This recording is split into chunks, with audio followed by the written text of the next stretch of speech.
So, last time, you all had returned the Seeker's Six back to your hometown stomping grounds of Phandelver.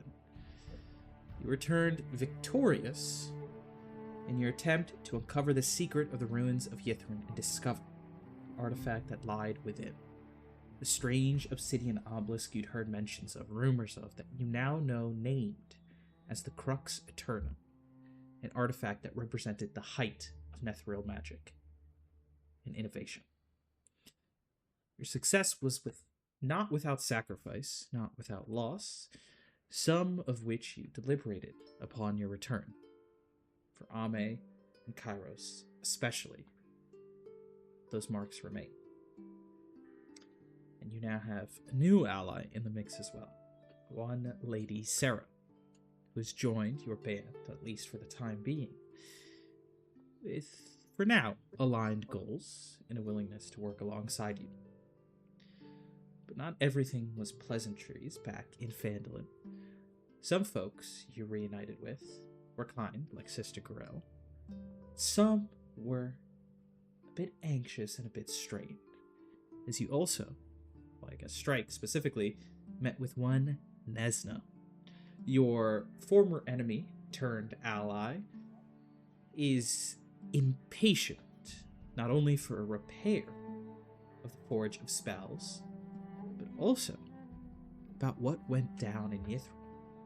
Discovering that you all had found the Crux Eternum, Nesna, her focus previously drilled into the Forge of Spells, switched. Because, in her words, what you found must be the same or similar thing to what Undrick Thaws was hunted for.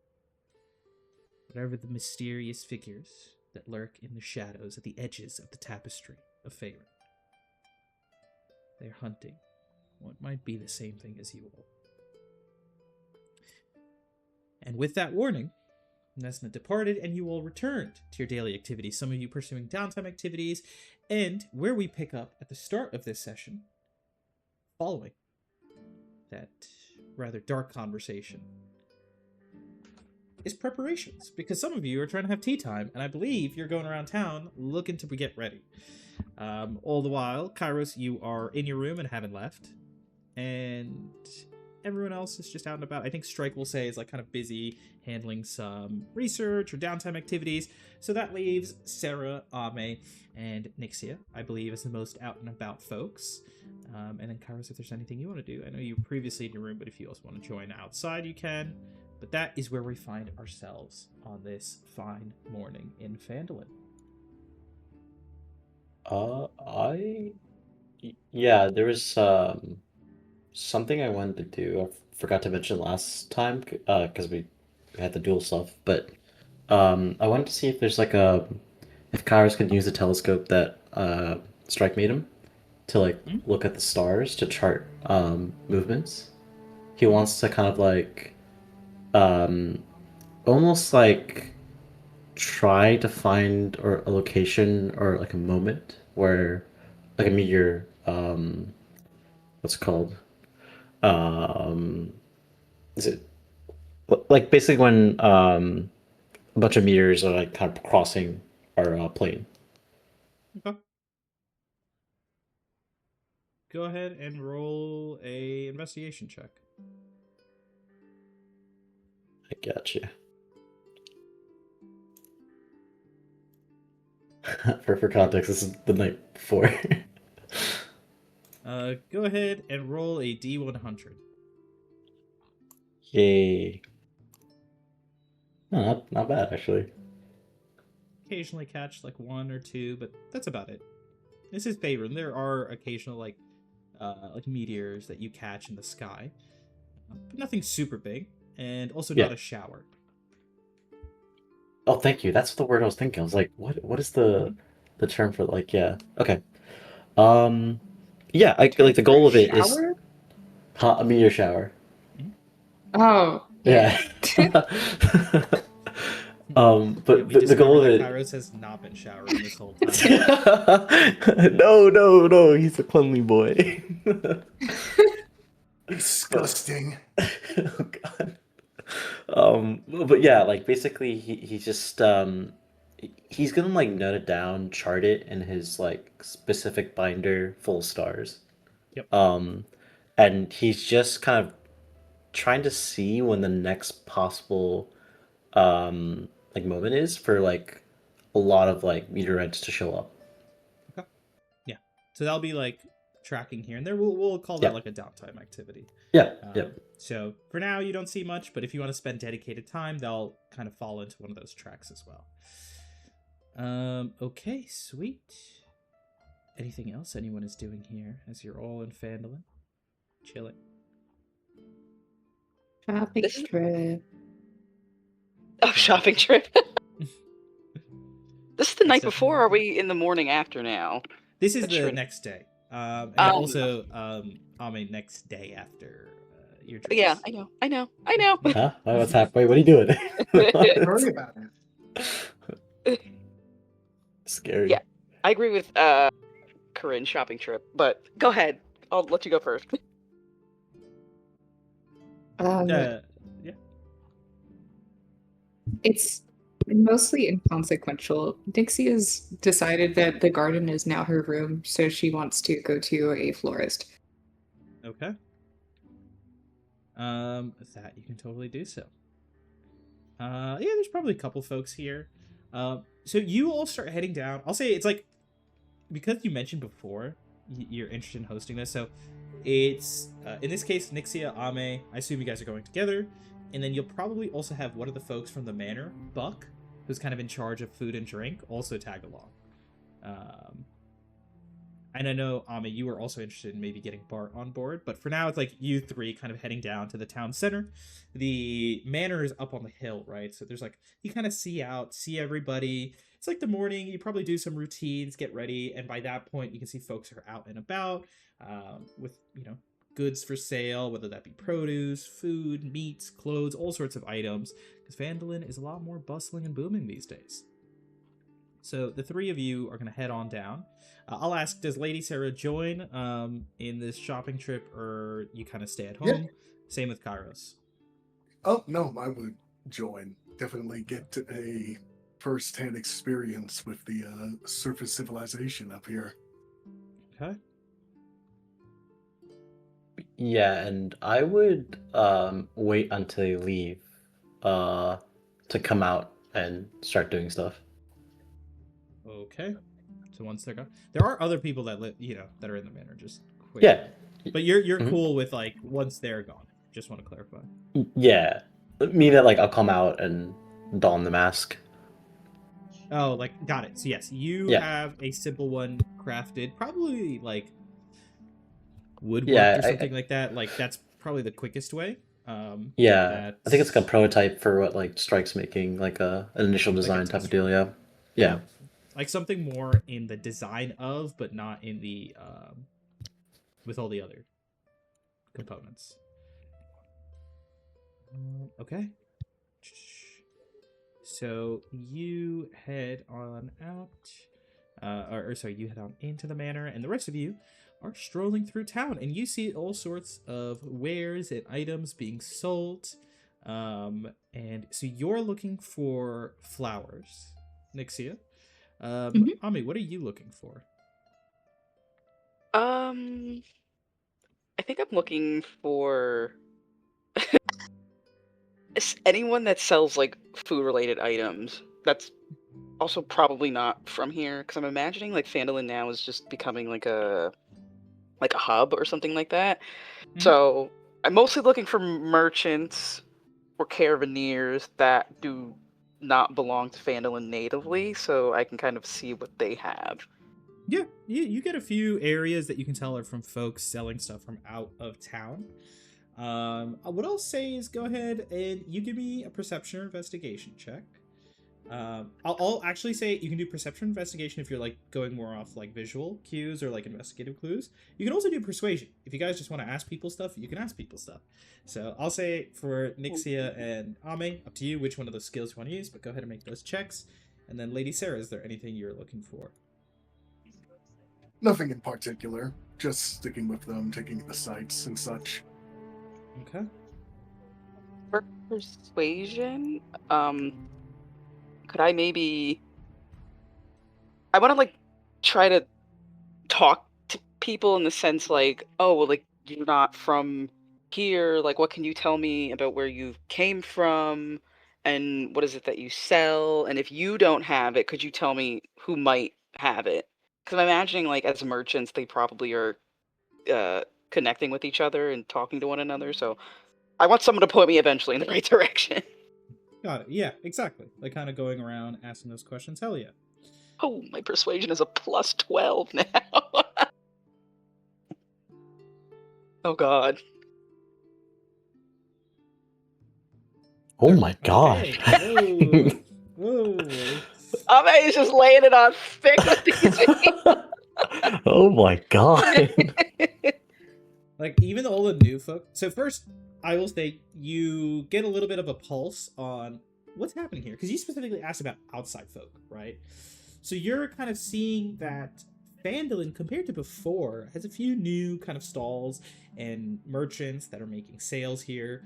There are traveling merchants who are here selling clothing and glasswork and jewelry, not from these local parts, but instead from the good old big city of Neverwinter.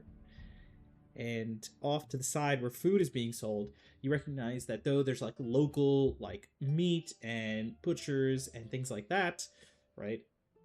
There are also new food products here. There is fish for sale, a little bit of a premium, but coming in from Neverwinter. And even Tribor out east is kind of selling, like wheat and soy and things like that here for food. And there's even a few interesting and multicolored fungi over from Nomengard.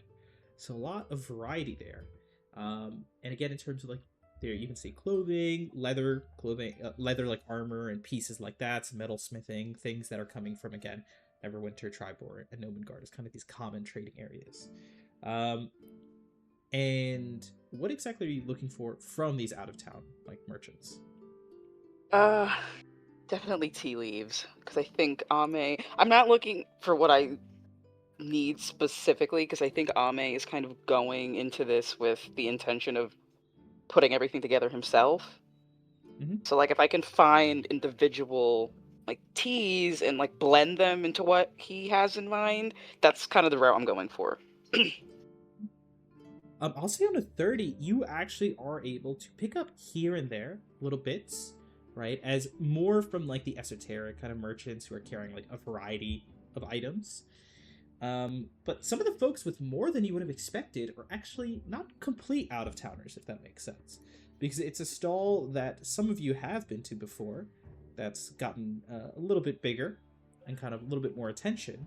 It's the stall managed by the Falcons Lodge. Oh, wow.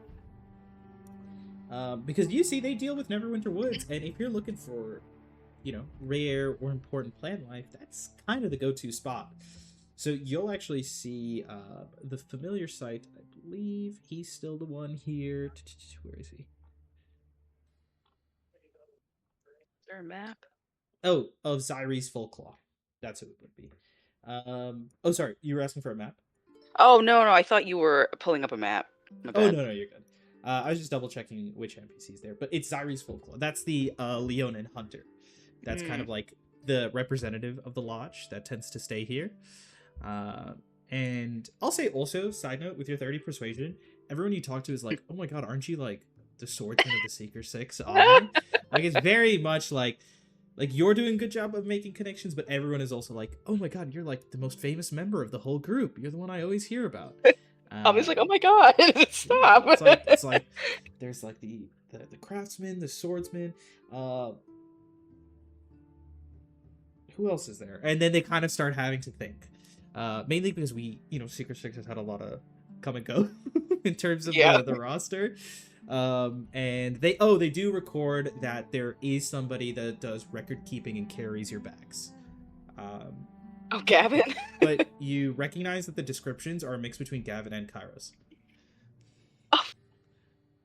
What about Corman? They forgot about him. Oh, that's true. They have Corman, and they do describe the mage of your group, the raven-haired woman, of course. Yeah. But yeah, they you kind of see as you're talking to, and you get some of the tea leaves from other folks. But here Zari's is like giving you out like some of the more like interesting bits, and I think it is the kind of what you said, where you're like doing a lot of like smell and taste tests. You're like figuring out this isn't exactly what you know right by name, but you're like, okay, this is kind of equivalent. This kind of has the same hint, the same notes, that kind of vibe. So you're going and making some deals.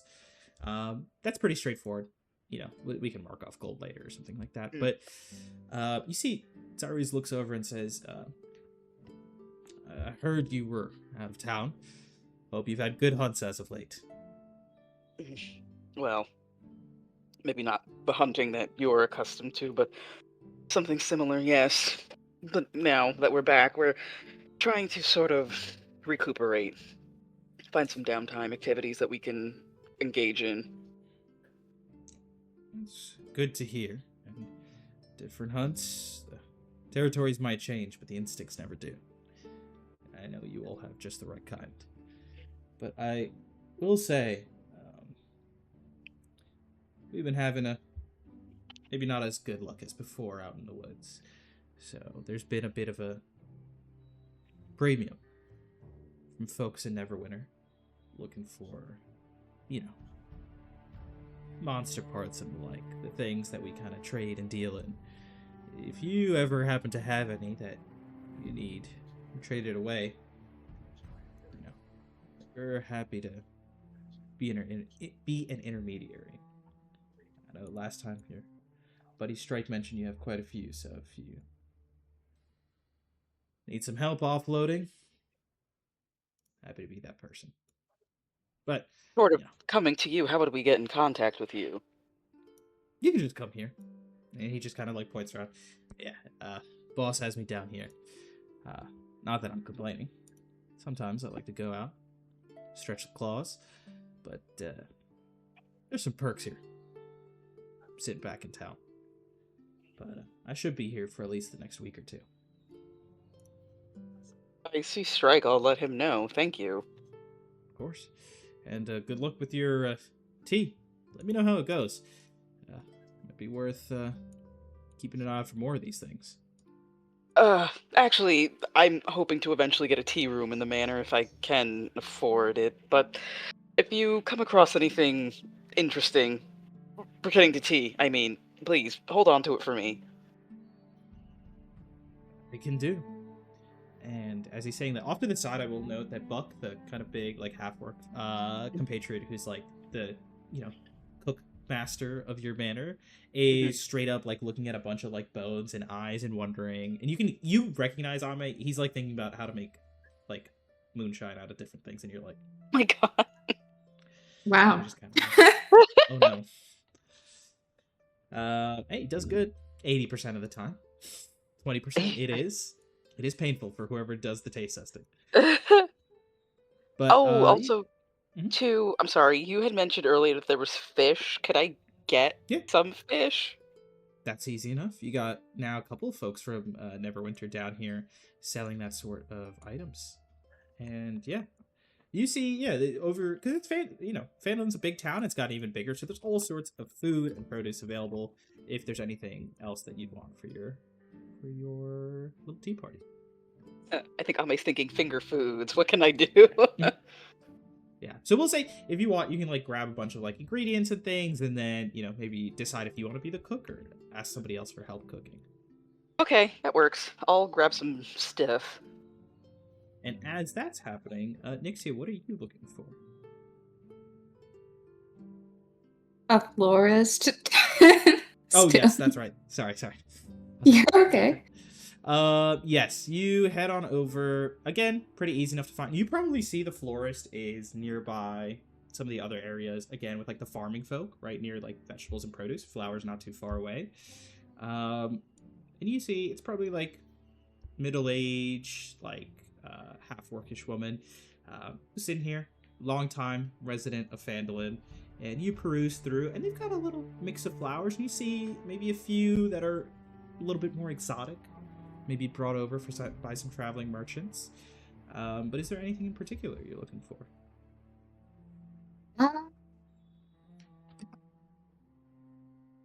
Let's see. Garden tea party. Strokes chin. Lilies, probably? Okay. Something simple. Um, although, perhaps if there's any belladonna there as well, for the sake of giving Strike a gift, you can probably he can probably make something with it. I mean, if we're getting flowers anyway, why not poisonous ones? Okay. I will say, you know, for the belladonna, let's go ahead and try a little luck check. See if that would be there. Okie dokie. Yeah, let's Straight go ahead. D20. And yeah, let's do a straight D20. We'll go with high for, you know, what's the good stuff. I guess technically lilies are also poisonous. I didn't think about that. Mostly to cats, though. Yeah. But also to people. Okay. You'll see, like, Zari's full claw is, like, very much kept his stand far away from the flowers just to be safe. I'm stalling for time as Roll20 loads. No worries. I am also pulling stuff together on this side. With the feet.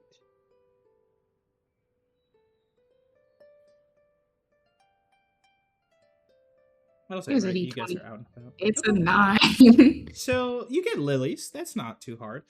Belladonna, I think you see the woman kind of looks at you and says, "Sorry, did I get that right? But you're looking for belladonna." Deadly Nightshade? Fortunately, I don't really sell that. Hazard, you know, things like that. I do know. And she kind of sees Ame in the back and recognizes, like, okay, you guys are like the Seeker Six, like mercenaries. If you're looking for the dangerous stuff, I do know. There, I think, in terms of who you'd like to ask, there's a stand not too far away that deals in the more restricted and dangerous items. Expensive, but I'm sure for you folk, with all your adventures, might be useful. But yeah, you'll be able to get normal flowers and the like, no problem. But she points on over. There is a simple stall with a mark of Phandelin's townmaster, right? Like an approval, kind of like a permit, if you want to think about it like that. Very simple, very laid out, and there's just a few written notes on different types of available like items. But it's not even specific. It's like general. But poisonous material is a part of that. Oh. Well, thank you anyway. How much do you want for the lilies? Oh, I assume you're just buying like a normal amount, or are you buying like a bunch? Probably a bunch. Should be like all of this should be a lot of flowers, but 5 gold. Okay.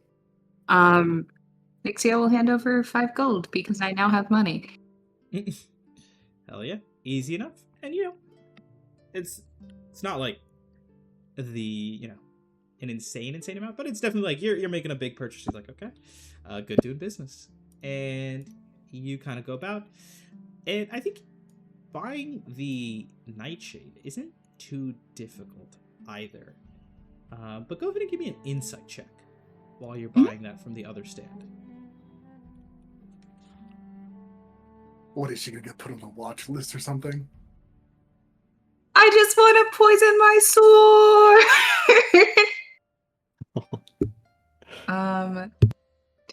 Do. I have no nefarious plans. What? That's a Okay, well, that's okay. I have an insight of +8. We'll just roll a d20. Okay. pretty good. I think your purchase of Nightshade, pretty simple. straightforward. I'll say the specific price. We can talk about after, because if it's like enough for like mechanical stuff like a poison, that Mhm. will be separate. But the idea is you're able to buy it. That's not an issue. You do see it's like a lot more official stuff. I think what you pick up on is like it's one of those businesses where it's suspicious if just somebody starts selling like nightshade and poison, because like whoa, that's meant to kill things. What's that doing here? But you recognize it. Apparently, they got permission from the townmaster, so it's all signed up on, all tip top. But you can't help but get the feeling like the dangerous stuff is there for sale. You wonder just how much other, highly contentious or maybe very restricted goods or materials this person might have access to. It's like a very nondescript merchant. Somebody doesn't even introduce themselves. A face you'd kind of forget. But there's almost that feeling, that undercurrent, like there's a lot more stuff available. You don't really push for it now, but get your nightshade and maybe just something you keep in mind. Okay. Guys, illegal goods are A-okay at this stall. Oh no. Yeah. Uh, And it's funny that you're the one at the stall, because to you, you're just like, that's odd. Maybe other people have different contexts. But for now, you got everything you needed, so not too much of a concern. How much money should I deduct for that, just to get like a vial or two, Let's see. or just a flower or two? Doesn't Yeah, have we'll to be say, constant. for the sake of poison, I do have that noted somewhere, I think. Basic poison, we'll call this 10 gold. 10 gold? Okay, cool.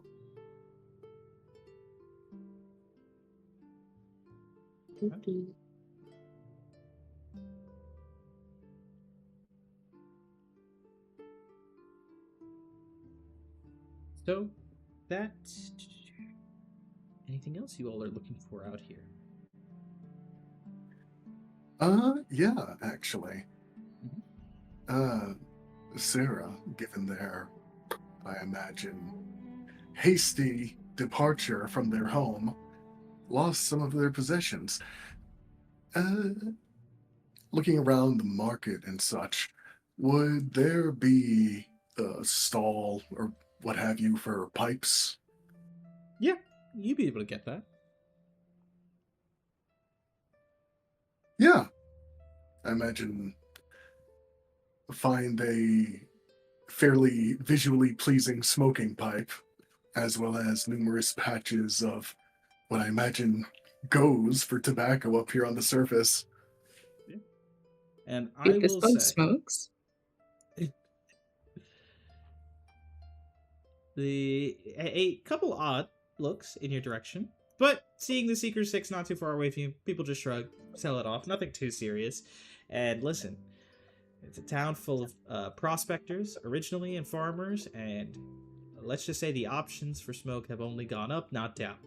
So a lot of folks are just kind of in that space, and you got a lot of options to pick from, and it is nice and easy. I'll say it's maybe like 10 gold to just get some simple stuff, not too much, and like another like very simple but well crafted like wooden pipe.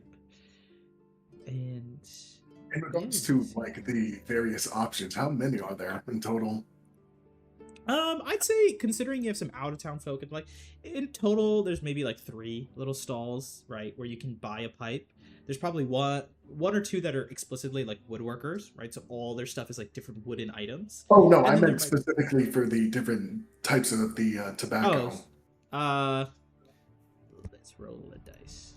Because I imagine how they're packed, how they're grown, what have you. There's going to be Okay. variations of flavor and shit like that.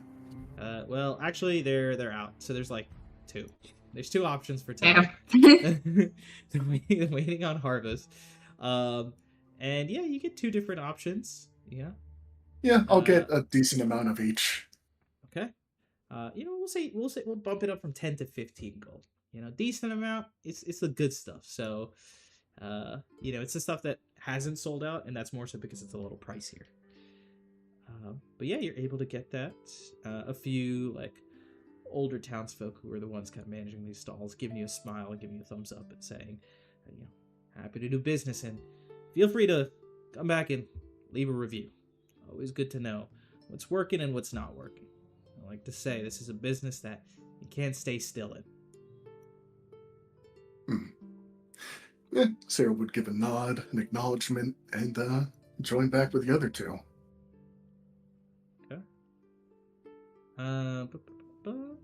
With that, you guys are making these little purchases, and as you're doing so, I think Nixia, you have a pretty high passive perception. While you're looking at flowers, kind of going back and forth, you do catch there is a stall in the produce section that is all sorts of apples. Just a whole bunch. Ooh. And of course, there's other fruits and variety here. But you just see like an older, I think this would be a half-elven man, very much like gray hairs. And there's like a cane by the side, but right now he's kind of like sitting next to the stall, so he's not using it. And he seems to be, he's actually doing a little bit of woodworking. Not great, but it's like, just like a pastime. Just carving some little figures, very generic ones. That's what you just kind of catch while you're out here. I think there's an uncharacteristic like twinkle in Nixia's eyes, and she's just gonna kind of like dash off towards the stall. Dude, it's apple time. You just start taking off. I assume Ame and Sir, you might kind of just pick up on that, like, oh, wait. Just suddenly, like, with a lot more pep in the step, even compared to Nightshade or Lilies, suddenly heading in this direction. You see the older man kind of looking up. He's, like, taking some coin from, like, a family that's, like, buying some and then moving along as well. Kind of smiles, looks up. Hi there. Not familiar with you, but name's Darren. It's just what I grow here in town. Feel free to take your pick. If you have any questions, let me know. A pound? Oh. Yeah, I can certainly do that. What kind would you like? And you see there's like a variety. He'll like walk through. There's like very sweet, more mellow, some sour, a little variety. And just starts going down. It's got all sorts of flavors, colors. Anything in specific you're looking for? Pink ladies? I think I got something like that. And he's going to start rummaging through. And I'll say, as you just kind of see the kind of way he moves, what he does, I think, Nixie, as much as you're super focused on the apples, you have very high passive perception, and there's like some slight details you catch about this fellow where he seems like he's kind of like a local, right? There's definitely some differences between the folks who are explicitly out of town, but the way he talks and the way he sounds, it doesn't feel like he's like lived his whole life here. Just that he's been here for a while. And there's a little bit of that like as he's reaching for stuff, showing, carrying, lifting some things, compared to some of the common folk, like there's like a little bit of this like almost like litheness with how he moves that is unusual. You'd be more akin to saying he kind of reminds you at times of like how Ame moves, except for the fact he does have like a cane and kind of walks around with a little bit of a limp. Where are you from? She's a direct lady, I'll just ask. He kind of smiles. I'm from actually here and there for most of my life, but last 12 years I've been here in Phandelver.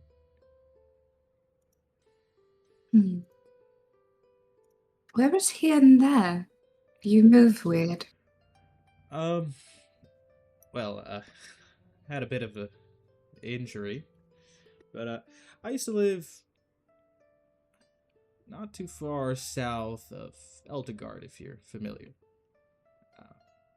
I say here and there because well, quite a while's journey.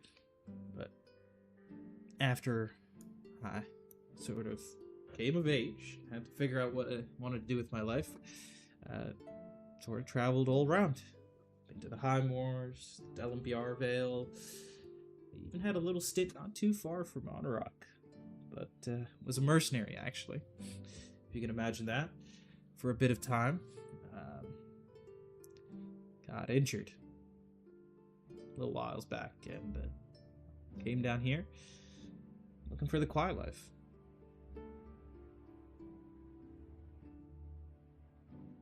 I'm sorry that happened to you. Don't be.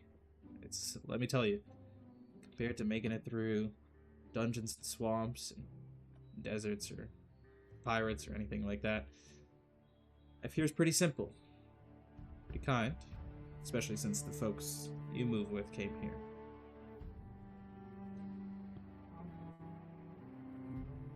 Speaking of, she's gonna look around. I don't know if Ame and Sarah caught up with her or if they're just back there. I think Ami's probably still looking at food. This is an apple stall. But like elsewhere. Oh, okay. It's like I was you like, see "There's the food apples here." and you're like, is it worth my I think you're on the finger food grind, so you're like, no, I need like all the little things that are gonna make something, and you're like, apples you can save for later. So I think the group probably knows where you are, Nixia, but not right next to you. Okay, cool. Oh, I seem to have lost them. But yes, mercenary life is difficult. I'm glad that you left it behind you. How much would these be? All this, just 5 silver for a pound. First time discount. Oh, well, in that case, can I do 2 pounds? Certainly can. Okay. She'll hand over the money. Have a good rest of your day. Hey, you too, and thanks for being here in Phandelver. Sure.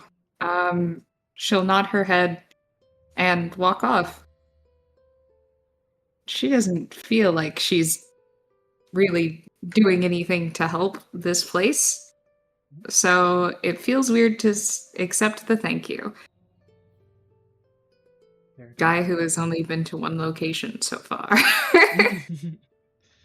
Yeah, it's odd, I think, but you kind of pick up here and there, and it's one of the folks here in town who seems to really respect what this group's doing, and a little foreign feeling. But Darren. yeah, good old Darren. And with that, you guys go about, continue on your shopping. If there's anything else you want to call out, feel free to do so. But other than that, just some simple ingredients. You're able to pick it up. Oh, as a side thing, I imagine there's like horses and the like pulling wagons here and there. Mhm. Yeah, I suppose Sarah, after watching the horses, would go off to the side away from people and try and essentially use a spell to mimic one of these creatures. Essentially going off to the side to cast Find Steed to pretty much poof a horse into existence, I imagine. Bam, just like that. You start to summon one. I assume, how does it kind of look as you summon this horse? Because it is like a conjured steed. I imagine they would try their best to try and, make it look to the ones around here. But beyond that, I imagine they would have their own flair of, the horse, the saddle, and the cloth adorning it would be a lot like the red cloak they wear.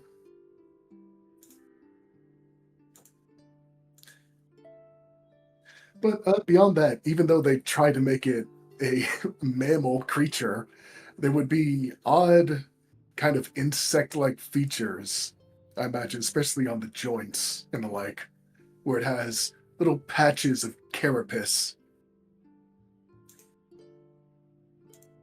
And you definitely see a few folks kind of look as you conjure this, and like some surprise, a few kids point. But for the most part, people kind of shrug and go about their day. This might have been an incredibly odd, maybe even like a whole like call to news for the town. Not too long, maybe just a year ago. But these days, it's definitely cool.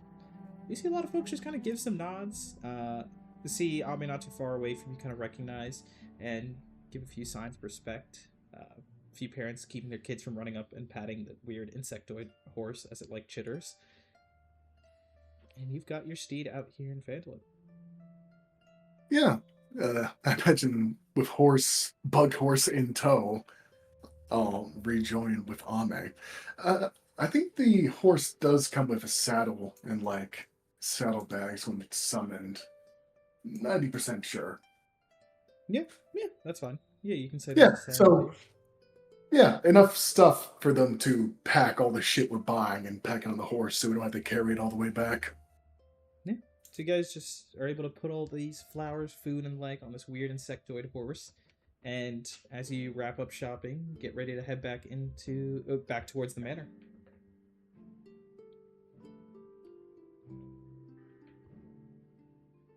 And as you're walking back, well, I will say, is there anywhere else you want to go beyond just the manor, or are you just good to like buy and head right back?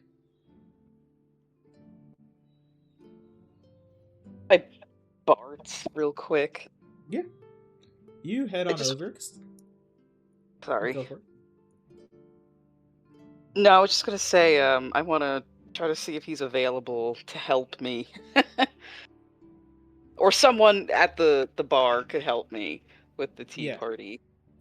You make your way to the Stonehill Inn, which I think Sarah and Nixie are not as familiar with, but it's like the main kind of local inn here in town. It's a bustling hub. It's mostly wooden with a bit of stone foundation, kind of warm. A lot of the aroma is like baked bread, fresh like cooked meat, a little bit of that more earthy ale scent. And as you step in, a lot of like the local folks out and about, but also some of the traveling merchants now. It's a lot more mixed in terms of the crowd. I think Ame, you think back to when it was mostly just like prospectors and a couple of farmers in, but now it's pretty hustling and bustling. You see Bellamy, like the main like server, kind of going back and forth, and you see Bart behind the counter, putting down some plates of food for a couple of orders, and then looking over and waving as you step on in. Also, too, I think Ame is not wearing the prosthetic that Strike gave him. I don't think he's quite ready for that yet. But so yeah, he has one arm, walking around with one arm. But he's just gonna, I guess, walk over to the bar, and this is probably the first time Bart has seen him since he came back. But Bart, are you terribly busy today? Well, kind of looks towards the inn that is super packed. Normally I'd say yes, but for a friend like you, I got all the time today. What do you need on me? Well, I don't want to pull you from your obligations, but the Seeker Six, mostly just me and Nixia, are deciding to have I guess you could call it a tea party, and, well, she's gathering things that she wants to bring. I've also gathered some tea, but I have one arm, and I might need some help cooking if you're able and willing. Kind of looks on over. Yeah, I'm happy to help. Happy to give pointers too. I know folks with forearms who can't quite cook as good as I can with one, so let's head on down. Happy to see the manor. It's been a while. It's a long way since you were last in it, I'm sure, but hopefully today it'll, well, exceed your expectations since the last time you were in it. Excited to see that. You mind if I bring a friend? course, honestly, I would appreciate any help that you could give. It's good to hear. And he kind of looks down to the end of the bar and kind of taps in that direction. And you see somebody kind of turn over, very like teetering at the top of the stool. And you see kind of looks to you and says, "Well, I've been waiting for an invite. Looking to write about whatever adventures you all were just through. It's been a moment." And you see it's Corman waiting on the side. A half-finished Goddamn drink. Corman. I love him. He's like trying to like lean in a cool way, but you do realize he actually has been drinking, so he is leaning a little bit too hard. Oh no. And it's like a half second from following Gunter. Sorry, not Gunter. Bart, but kind of just reaches big like hand over and just like taps him by the shoulder and says, "Yep. Thought you might want to see an old friend. You all been gone for quite a while, so a little reunion, a little catch up wouldn't be too bad." Has he been drinking all day? Sipping. I made sure. He's a halfling. A sip for him is probably at least 3 for you and I. Well, hey, let's not forget, he got pretty far at the festival. So, I'm not being cautious, but I guess he's not too bad. And then quick flashback to everyone passed out on the ground trying to cast lesser restoration on each other at the festival. But yeah, so you now have Bart and Corman joining you along. And Nice. Corman is already back to like so what exactly happened? Didn't get a whole lot of details. Things were being kept, secret. But can't have it be too secret. Need some material for a new song. And you see he's like got a bunch of like, papers out at the ready, already some ideas jotted down. Is just kind of like listening to whatever you have to share about what went down. We walking to the manor, or Yeah. were we still at the... No? Or you can be walking to the manor. Yeah. Corbin, maybe we should talk about this later. I really need to get preparations going. Hey, no worries. What about the rest of you? And he kind of just points over to like Nixie and Sarah.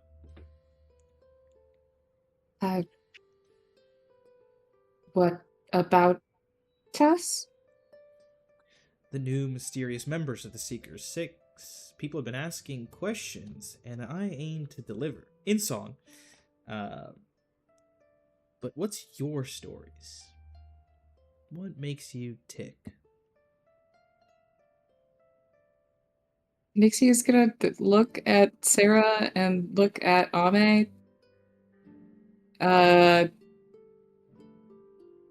What if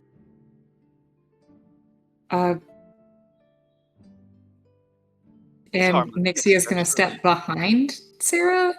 You can go first. I'm afraid that I'd rather not have my life or exploits put into song. Interesting. Mysterious and stoic. Okay, I can work with this. And he's gonna start like humming to himself and like writing stuff down as you guys are walking.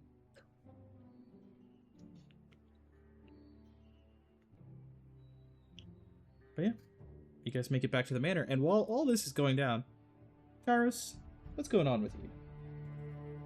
What is going on indeed? In his room blasting Linkin Park.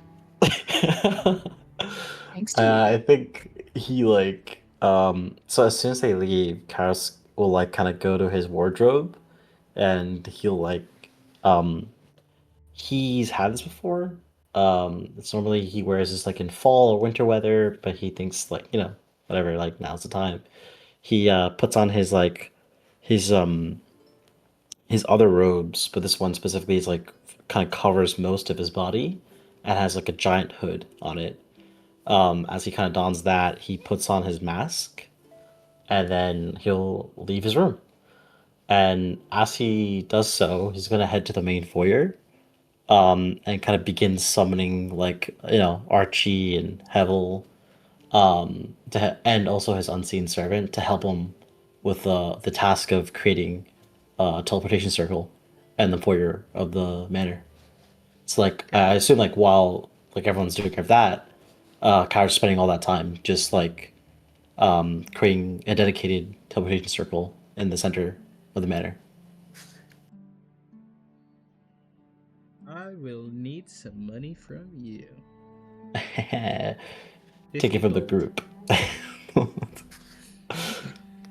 Okay. I am broke.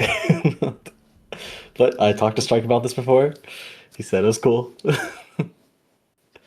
but you talk to everyone. Gang, can we have a vote on this? Okay. Vote. Vandalizing the perfectly good hardwood floor. How dare you? We'll put a carpet over it, don't you worry. Yeah. So you go ahead and put together that circle. It's like different from the other runes of like other teleportation circles. This one's like more it resembles more of like a star chart kind of. So he kind of like carves that into the floor of the foyer. And the spell, are you casting this as a choice of spell from your level up, or did you copy from the spell scroll? Yeah, it's copy and spell scroll. Okay, did you take off the money required for that? Oh, I did not. Do you mind doing that too? Just Almost gotta, passed Cheat me out of my dude. money. Our money Is is my it- money too. My money Is is their it money too. 50 gold per level of spell? Yeah, I think it's 250. Yep. Yep. Purple spells. This Kairos guy is eating money. But yeah, Oh, it's you've for the learned the group. spell. You're making it, and then you hear the sound of everyone else having returned. Yeah. I as I'm kind of like fumbling around, there's a bunch of like colors and chalk on my robes, and like you see Archie kind of going around like transporting materials here and there, and Hevel's like on the side, almost like making sure the circle is like perfect in that way, but also symmetrical. If that makes sense.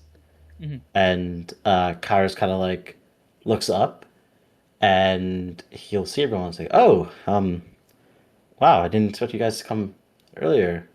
Well, don't mind me. I'm just creating this circle. Um, I think we've been meaning to have one in the manor, but well, I just say if I was finally sighted up to learn it for all this time. What do you think? You think I should put more color on this side?" And like he kind of shows like it, this is just like a splash of colors. Like there's in no way like the circle, like the lines and circle is very neat and organized, but like the color itself is not. There's just like a variety of like colors around.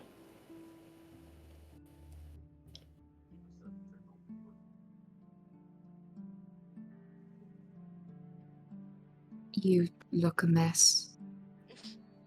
Oh, sorry. Yeah, I just had this. I'll clean this up after. Don't worry.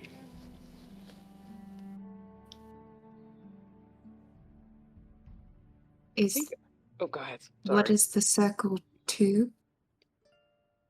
Well, glad you asked. It's a teleportation circle. This will link this one specifically to our manor, and if I happen to find any others outside, well, we can link that one back to here. See.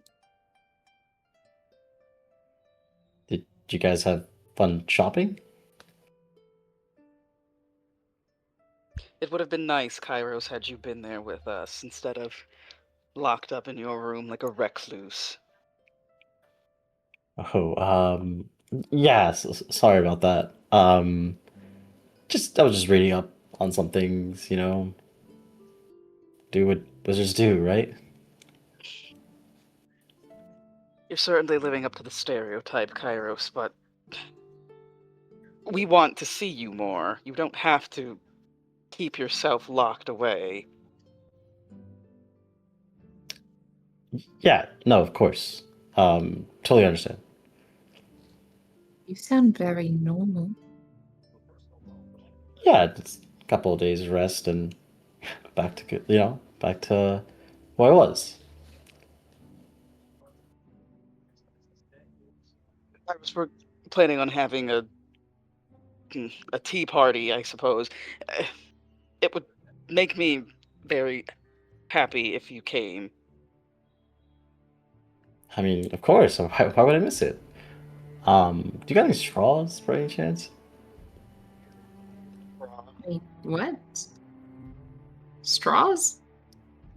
Oh, don't worry. I got that covered. I'll bring Oh, that that up. was me, the real life human Oh person. yeah. Yeah, straws.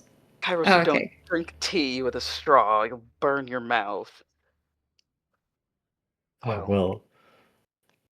I'm sure I'll think of something. I'll try to find you something. Is there anything else you need in particular? Um, yeah, if there's any like biscuits or maybe like I don't know, some sourdough bread would be nice. Do you want cheese with that while you're thinking of things? I mean, if we have it, that'd be amazing, actually. I'll see what Bart has. I'm sure he could get something for you. Awesome. Thank you so much. Oh, I do happen to have some business later on. If you like to accompany me, I heard that the order has bought a building here. Been meaning to check that out. I'll go with you, sure. If you come to the tea party. Of course. Like I said, I would not miss that.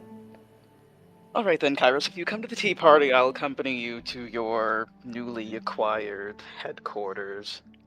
Splendid. All right. Well, I'll let you guys go on and do whatever you want. I'm just gonna go and finish this up. And Kairos goes back to scribbling on the floor. Nixia's gonna take her, I guess it's like a scarf, her little furry thing that she wears, and pour a little bit of her decanter of water on it and hand it to Kairos. I said you look a mess. If you want to not, you could wipe yourself off with this.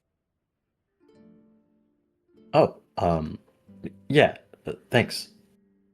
Yeah, Kairos will pick it up. But he'll make Archie go fetch me a towel or something. Sick. But thanks. Appreciate that. Sure.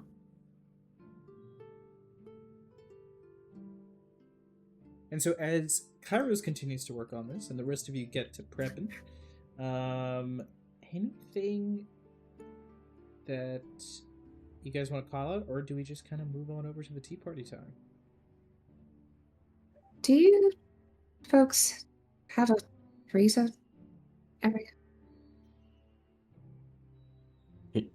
You know, I'm not sure. Sort of have one in the kitchen. You'd have like a very like old fashioned or old style, like probably just literal physical bits of ice and like a more kind of cold stone area that's meant to just keep out heat and trap it like a lower temperature.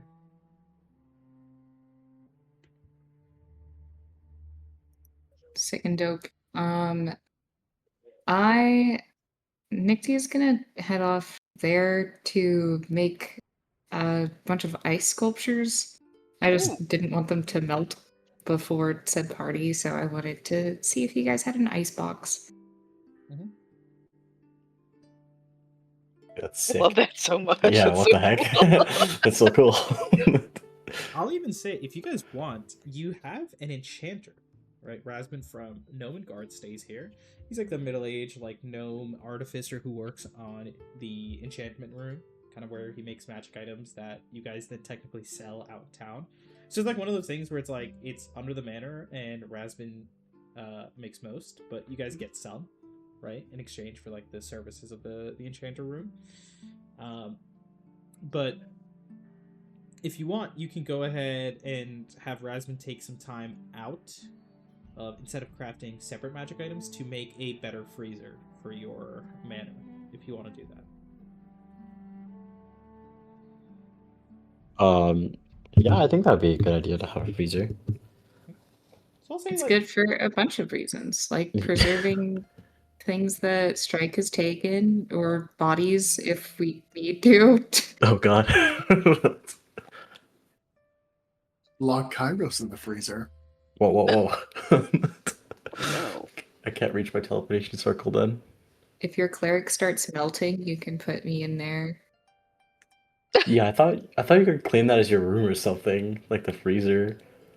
And I was like, what? No, I can summon my own glacier winds. Damn. All right. so yeah, we'll say Rasmus, you gave some preemptive like details about this, Nixia, partially, but just because you're like, yeah, that's helpful, just like a direct idea in your head. So we'll say by this time it's mostly been made, right after this initial week here in the town. And yeah, there is now it's going to be enhanced with some runes of evocation that call upon, and some conjuration that call upon like colder magics and elements to like keep this almost like, you can think of it as like a box, like very rectangular, made of stone. And there's like a place where Buck can like cover it with like a bit of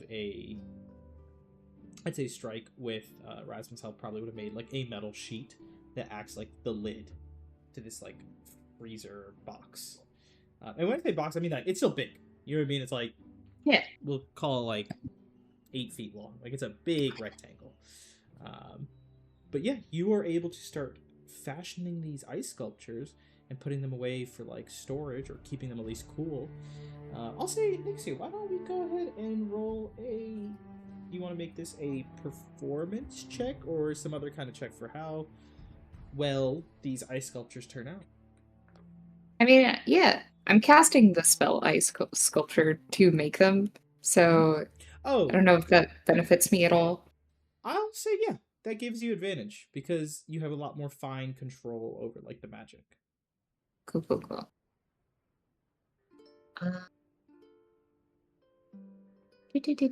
Do. And you said performance? Yeah, you can do performance unless there's something else you want to try that you think makes sense. Okay.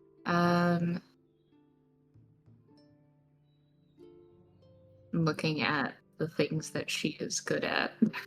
Like, I would say if you want to do sleight of hand instead, as like... Sleight of hand might be better. Yeah, you can do that. It's like my only arguments are probably Arcana or sleight of hand. Because she sucks at anything charisma. Actually, that works.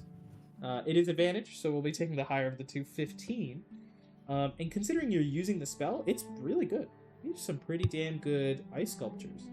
Like, if Cool. by hand, you would have needed, like, a straight-up, like, artisan, right, to make this. But for you, it's just almost this innate control of magic.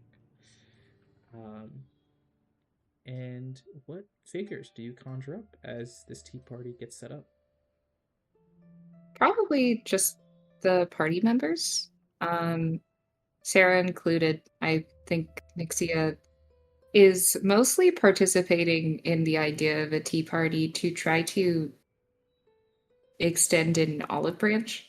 So, play on people's egos, win them over. Because she knows that the way that she speaks doesn't sound very kind. Mm-hmm.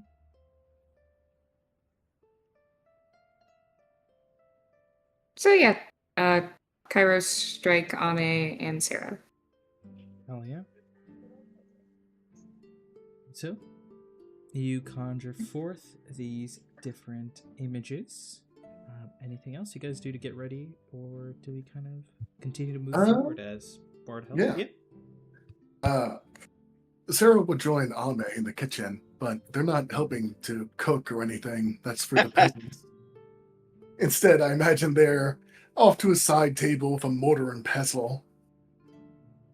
And essentially, I imagine Ame's kind of watching them out of the corner of her eye, but Sarah pulls out a little pouch, that seems to have bundles of purple moss and these weird purple mushrooms that they would put into a bowl and crush up in the with the mortar and pestle, and then they would then mix that with the newly bought tobacco they had, Doing and drugs in the then kitchen? and then Sarah would turn to Abe and ask, "You wouldn't happen to have any honey available for use, would you?" Uh, I'm sure there's some in the pantry if you want to go find it. Why? Yeah. You would see them do just that, and then this unholy concoction of tobacco, moss, and mushrooms is slathered in honey and then crushed up some more. Oh god. Are you going to eat that? No, of course not. I'm going to smoke it. Won't the honey just burn? It's an acquired taste.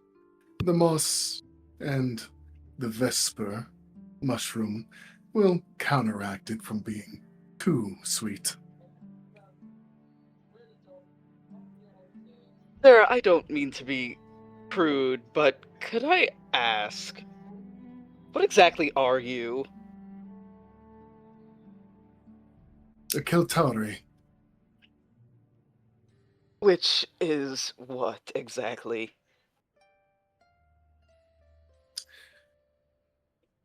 Well, I suppose to put it in terms for you, a people that hail from the Underdark. Insectoid in nature, intrinsically different to your more mammalian biology. Uh, I imagine you eat things from the Underdark, like mushrooms? Yes, it is a staple of our diet within the hive. You would be surprised the many varying uses different fungus and mushrooms have. I don't doubt that. When I traveled briefly in my time in my home country, sometimes you have to eat what you can find, and mushrooms happen to be one of them. Although I wouldn't recommend, unless you know how to forage, I personally wouldn't do it again. I got terribly sick one time, but uh, it sounds like you know exactly what to look for. I do. These specific strains that I carry with me of the mushrooms and moss have been specifically tailored to my taste. A custodian of the court was kind enough to create space in his gardens for me. We have a garden here. If we were to grow them for you, would that be something you like? I'm afraid the conditions up here would not meet what they need. Mostly due to that blasted sun of yours. They would burn up quite quickly, in fact, and die. No, such things are better grown in dark, deep, damp places.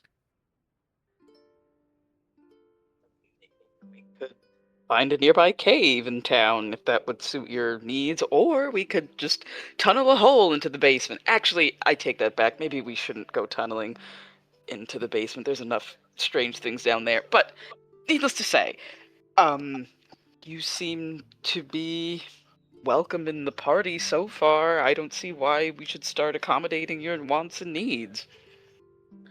I appreciate it, truly. But, well, I'm unsure if the soil, even if we go delving into the Earth some, would be adequate for the plant's needs. I may not be terribly versed in gardening and the like, but I do recall the soil of the Underdark being vastly different than what you could find underground or on the surface.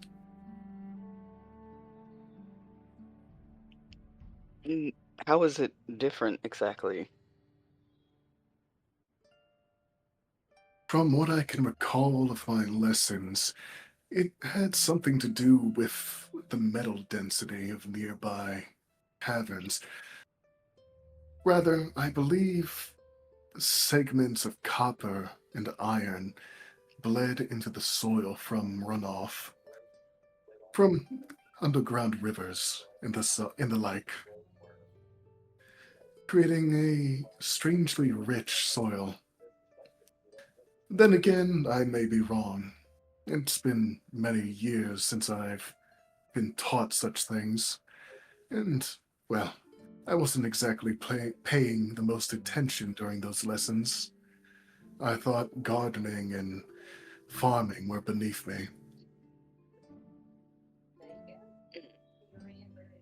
Well, it does sound like maybe ground soil would not be conducive to growing your mushrooms, but maybe if you run it by Strike, he could engineer something for you. If it's a pressing need, anyhow. Perhaps.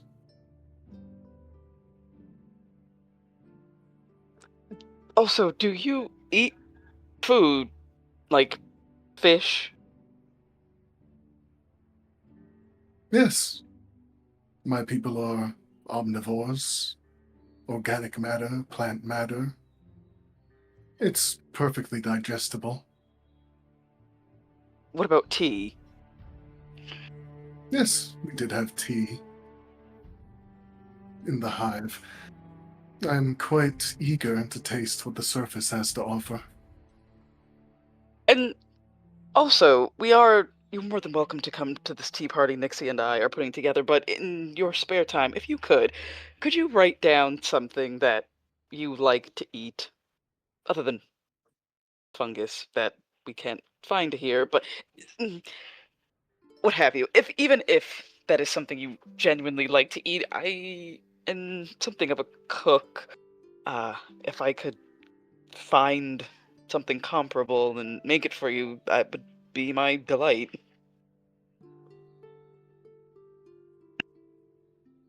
I'll keep that in mind. Though I imagine the meals that I have a particular fondness for would not be easily accessible from here. Well, I could certainly try, and if you were willing to give me guidance as I went along through the cooking process, that would be wonderful as well.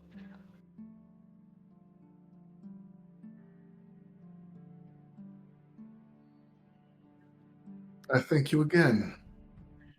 It is, well, certainly pleasing to have such accommodation put forward to me. Well, we're not unkind people. I'm glad that you feel that way, Sarah.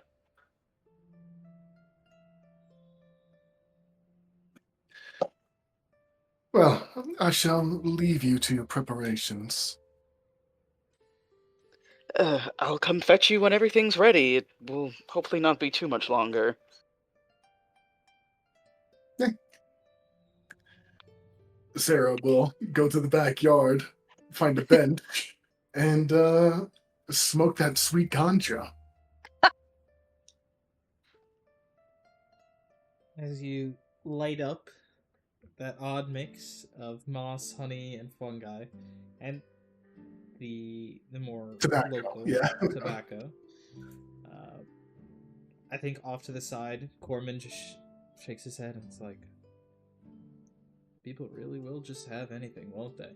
And he turns and shrugs over to Buck, who is like helping out in the kitchen, but also in this moment just shrugging as he's drinking his shrimp moonshine and just also shrugging his head. Oh god. But you guys go about preparing, Bart giving you a lot of tips. Amen, I think what you realize from Bart is it's not impossible for you to continue to attempt your cooking checks, even with this, single available hand, even without the prosthetic. And I think a lot of it is about like how you do it, what you do, all that kind of stuff, and the fact that you're not a commoner in the first place. You're somebody who was capable of wielding a sword in either hand with incredible, like, inhuman precision. So, with that in mind, chopping stuff's a little easier. Chopping the stationary onions or items a lot easier. So he's kind of giving you tips on how to do that. And yeah, we move forward a little bit to as you remain kind of off to the side smoking, Sarah. Kairos, you at this point have definitely finished your teleportation circle, so you might I would be also seeing this. I would also point out that with the weird concoction that Sarah made, the smoke is purple from the pipe. A little violet haze. But yeah, the tea party is soon ready to begin. As you've helped prepare all the teas, Bart's assistance, and next year you've kind of set out these decorations. Corbin's got a little bit of music going on in the background, something more like chill, because it's not the normal adventuring scenario. And you all set out for a little chill gathering. As you guys are beginning to take a few bites and drink, anything you want to call out or say, as you're all relaxing here. I'll just have my summons, like my unseen servant, Archie and Hevel, like be the servers for the tea party. Kind of pass out the drinks and food. Okay. Oh, how cute. Invisibly floating plates, and then a bird, and A the third bird. one, the horse or the fox? The fox, the fey fox. A fey fox, Yeah. which I guess puts it in its mouth and carries plates around or something like that. But yeah, Oh no, he can be bipedal. He can be Wait, bipedal. he can buy. It says Yeah. that. That's No, terrifying. it's technically it's supposed to be like a well, it doesn't have a specific description for the creature. It's just like a CR. That's it. But they have a sword technically in the original, so I assume they're like So you bipedal. just, Well, like, Yeah. you just have your fox get up and start Yeah. walking around. Yeah, basically. Just pass it off tea. Yeah, you've only ever seen this thing like act like a normal fox on me, and the first time you've seen him in a minute, this fox just gets up, takes its paws, holds up 2 plates, and starts walking over to you. It's so weird. I think Ame, though, I mean, like I said before, he's seen some things in his home country. This is not that far out of the realm of possibility. But I do want to say, I think I'm just going to start them off with a tea that he's specifically prepared, maybe just some very basic stuff. But I do want to say that when you all sit down, Ame has prepared a little menu. And it's basically a menu of all the teas that he has concocted within this past Whoa. day. And Oh my god, you put in your thread? Hell yeah. and he made this list of teas with the help of Bar and some input from Corman, and obviously Nixia had some input as well. So this is what he Oh my god. I This is immediately looked to the left. Cosmic Stardust tea? Yeah, give me some of that. this is what he has put together for your tasting menu for the day. That's so sick. Whoa. Oh, this is so cute. Yeah. Strange blue hue? Oh my god. My animals have a strange blue hue. What the heck? He's like, this is made for me.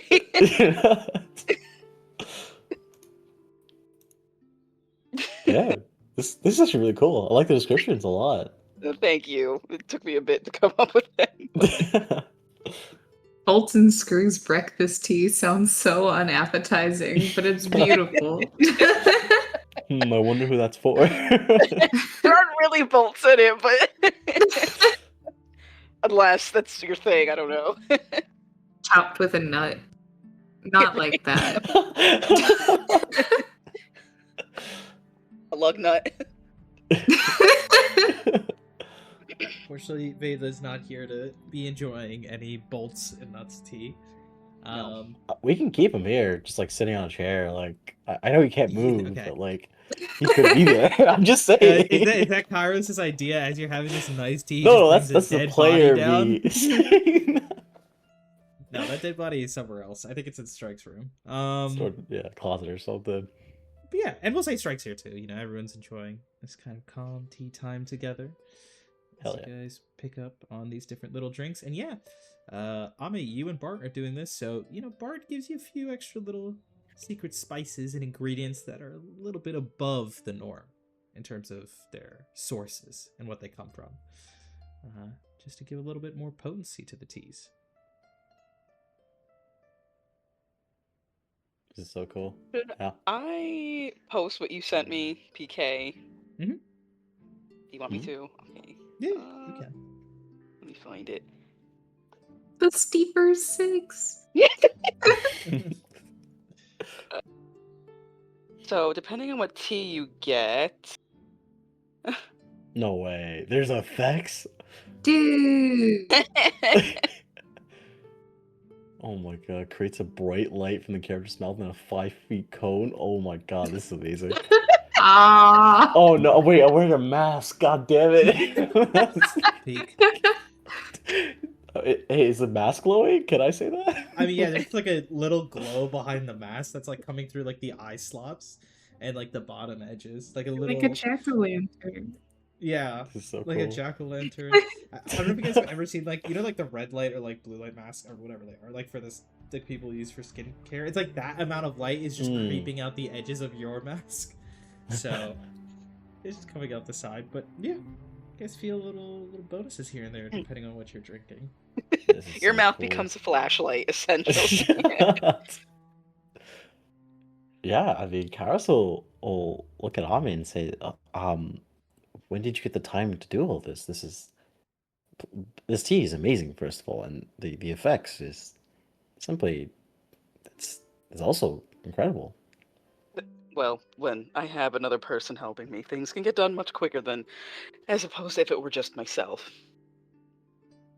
You know, we could, I mean, not to be greedy, but you could market this, you know, like the Secret Six, Not to be greedy, like your but own let's brand. capitalize. I'm just saying, like, an opportunity doesn't come like often, you know? Like, this is incredible. Think about it. We'll see what happens. Suppose it could be side income. Yeah, maybe Bart could open a stand or something. All I'm saying is, Corman could open a stand while we're gone. Let's open a Tibana. How about that?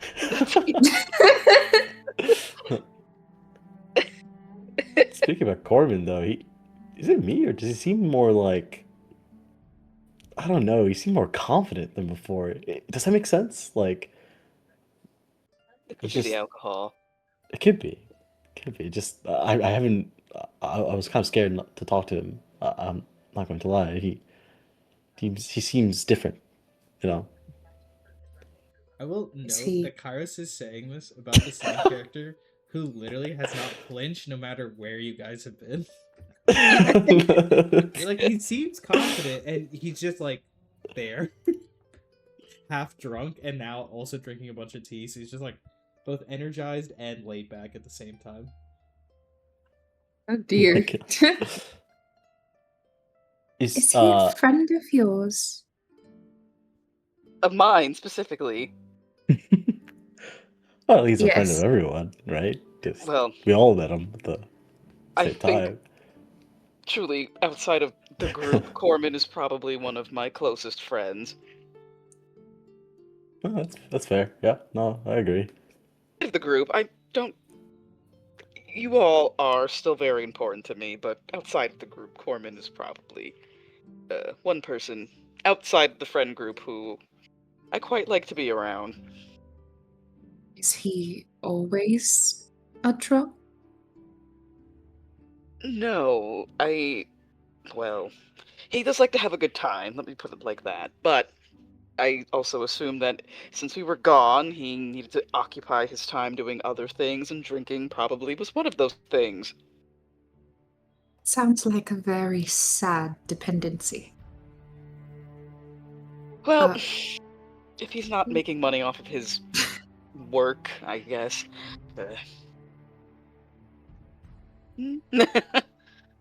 To be clear, Nixie is not commenting on the alcoholism. It's more so the idea that you guys not being around drove him to alcoholism is a really strange thing. You know, I didn't think about it like that. Yeah. You ignored your friend so much, you fucking turned into a drunk. He makes his Oh. living off of singing songs about us. Let me go grab the sculptures. I put up the flowers, but I forgot to do that. One moment, please. And Nixia's gonna go retrieve the ice sculptures, because I think that they've probably been in there for safekeeping the whole time. The ice bomb. Now Is, you have one-to-one replicas of yourselves. Wow. Is it like before everything that happened, or like currently? Currently? Ooh. I think Kairos is like, I'm sorry. I didn't even think about that. does Me Kairos... too. Is he Fuck ass, affected- ugly face. No. Is he affected by this in any way, Shrini, seeing himself like rendered in ice sculpture form? I think how I like to think about it is that, however, like if it was before or after, yeah, Kairos will like be silent and he'll just like observe it, like look at it, like his eyes are glued to the sculpture. Is it bad? I can smash it if you like, or melt it down. Oh no. It's great. It's perfect. Got every detail down there. It's incredible. Thank you. It is part of my religious practices in order to capture beauty. So I wanted to capture your unique beauty.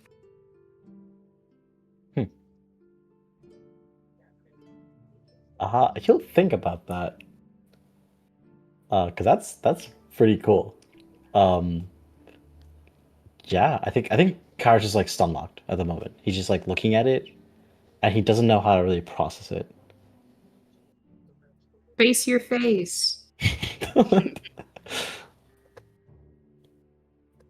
As you say this, Nixia, you notice also Corman kind of hears this off to the side, goes into a deep like look of thought, and kind of looks to you and just gives a nod, like just a deep sign of like, yeah. You're right. An artist's soul. I think Nixia will look at him with a face of almost disgust. I am not your peer. And then resume trying to get Kairos to like or analyze Kairos's face while looking at the sculpture.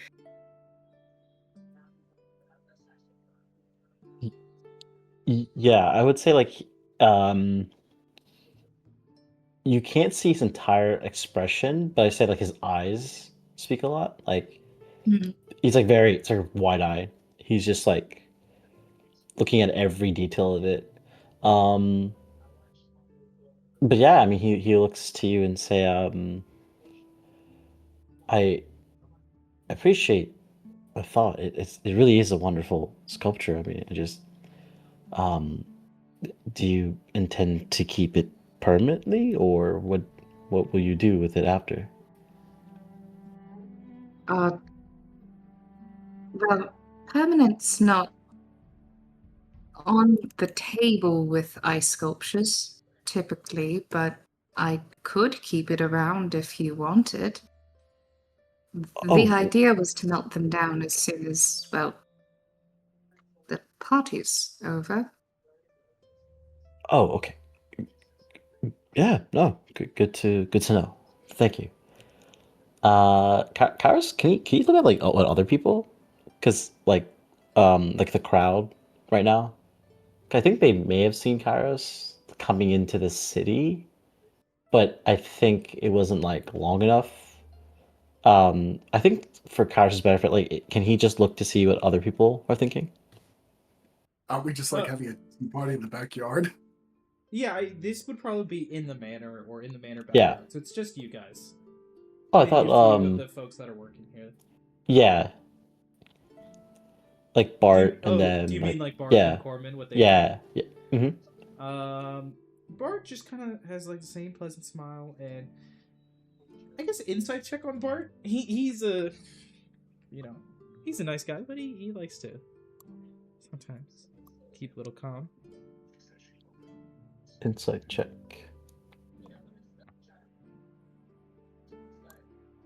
13.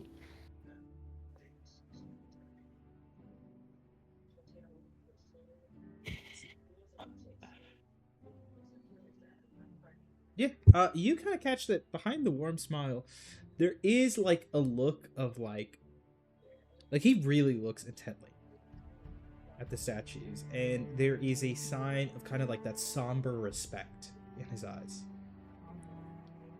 Because you've gotten glimpses of Bart's story, but you also know he's a former merc who went through a lot before coming here to help defend Phandelver, but had his own set of like injuries, getting older, all that kind of stuff, and I think it's somebody who's been in that life, looking and understanding.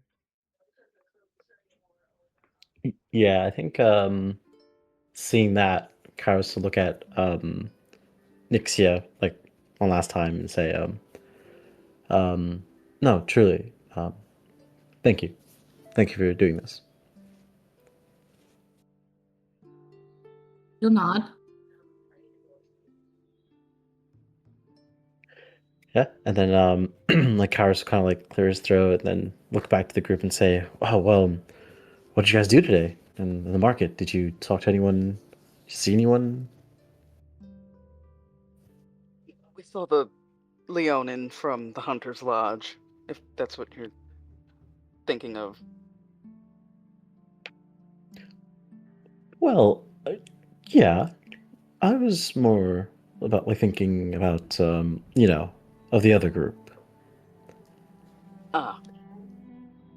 No, I personally didn't see anyone. Why? Well, I guess Strike was we were talking for some time about some designs for a little project of mine, but he mentioned that they came to the manor. At least 3 of them, I think. Said some type of warning was coming. Something was coming. I didn't get most of it. But is it anything we should be worried about? I don't know, to be honest, but I did tell her the next time she comes she should use the door and not climb through the windows. You guys hear a knock on the front door. God damn it.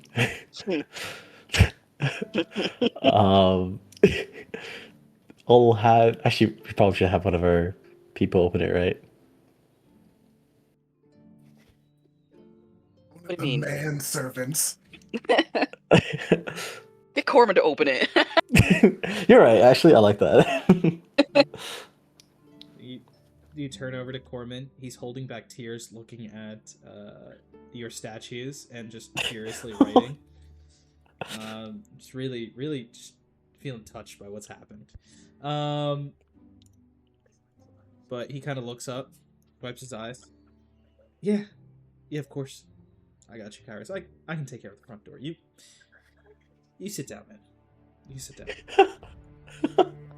And he goes. You hear a bit of chatting after he opens the front door, and kind of coming out to the back. You see 4 figures. You see gruff, dwarven-looking fellow, not too different from some of the prospectors here, but somehow even broader, even stouter in kind of shape, and just gives like a little nod to all of you. again, like almost like darker brown skin, like very rustic, like beard, like a little bit of like unruliness to that image. You see a small, I believe this would come, yeah, gnomish woman, uh, short, kind of simple brunette hair, very like curt, plain clothing. If anything, you'd say it's like akin to somebody that might be like it's like a merchant style attire, but without any of the pizzazz. Makes it very easy to almost like blend in. And with her is a kind of very sharp human woman. A little bit more pale features, but very sharp, very beautiful in that regards. Kind of carries and walks with a sense of purpose and status. And falling behind the group, a blonde elephant woman, bright smile on her face as she waves a hand at all of you. I immediately turn to like Ame and oh my god, how did I forget your name? I Sarah? just yeah, Nixia? sorry. No, Sarah. I was like, wait, I was thinking about it. I immediately turn to them and I say, wow, speak of the devil. I'm glad you used the door, Nesna. Oh, well, like I said last time, couldn't miss a time with friends. Especially not when we have so much to discuss. And I heard food was being prepared by the esteemed Bart of Stonehill Inn, and I just had to make sure I could come here. Well, you're welcome if that's what you're trying to get at, so please have whatever you'd like. You say the moment you finish the sentence, Darius is already over by the finger food. Plate is like halfway stacked, and he just kind of still same gruff, serious look, but just gives a nod, and kind of continues doing so. You've lost track of the gnomish woman, Arva, already. All of you. She's gone.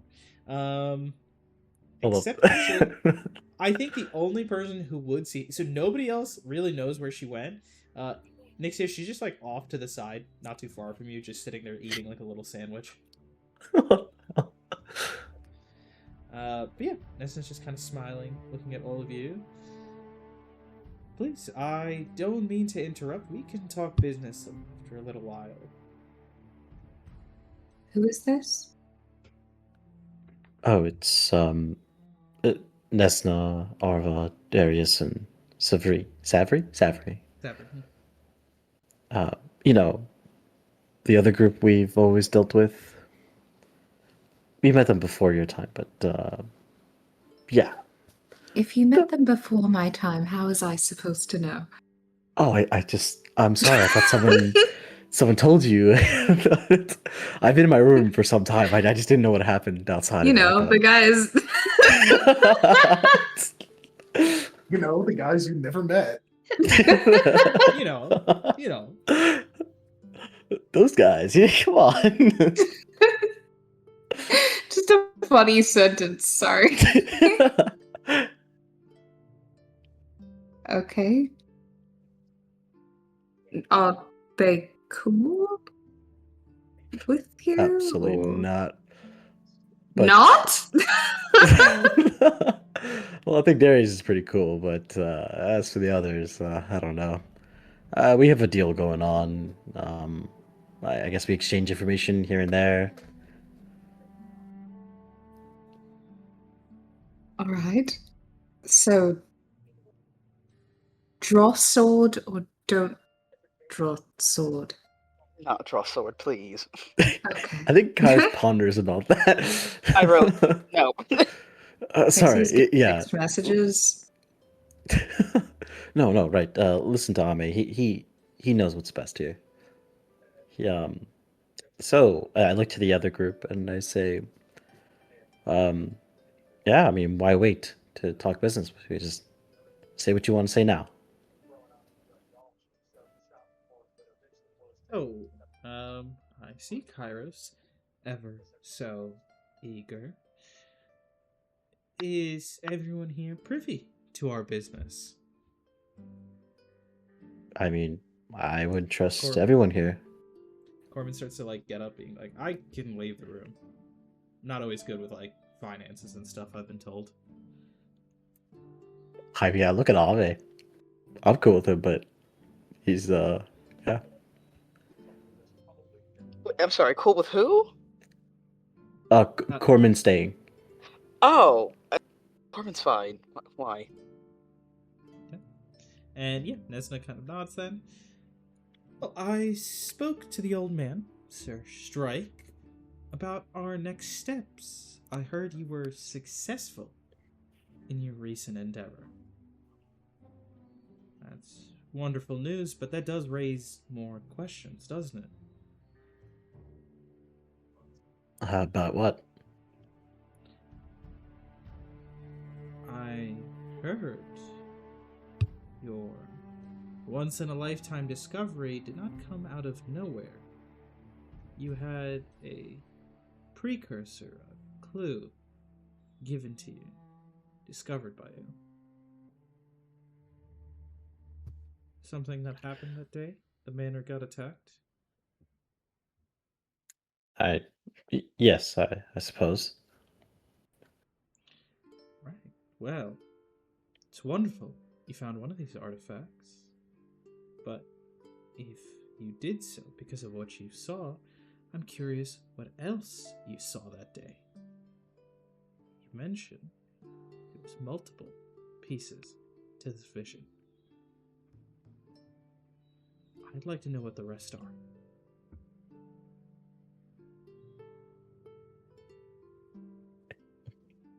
I mean, knowing, since I've like attuned to it to some way, like at least that obelisk, I know it's capable of. I mean, I look at Nesna and I say, why do you want to know? What is your goal with all this? I know you want to, I don't know, seek revenge or maybe return your city, but honestly, I'm just curious. Well, Kairos, while you sit here, enjoy your tea, I have not forgotten the true enemies that lie in the shadows. I want my revenge. To do so, I need to stop whatever they're doing, whatever they're after. My city fell, and that is what they were searching for. One of these artifacts. The old man told me there's more.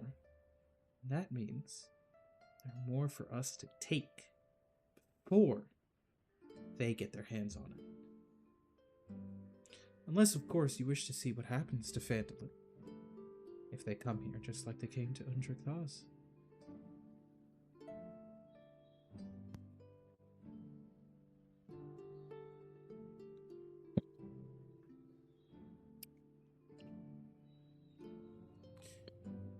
And she shrugs. Unless, of course, you'd like to wait until your quest becomes one of vengeance instead of protection.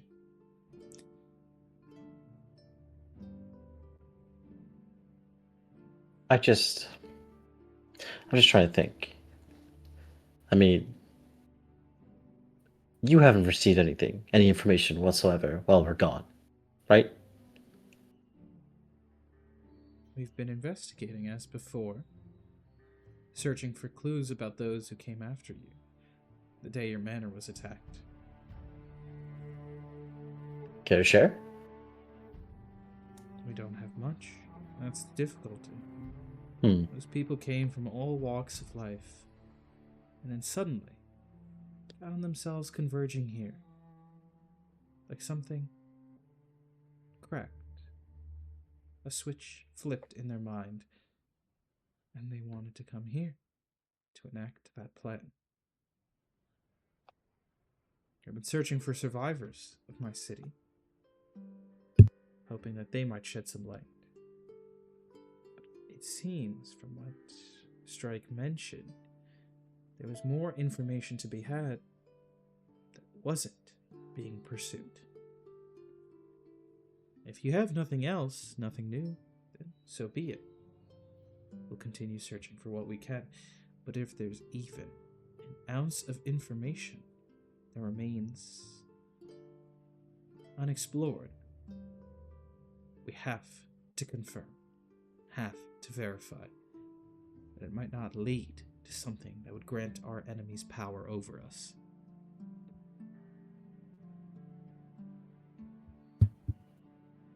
Trying to find my notes on that.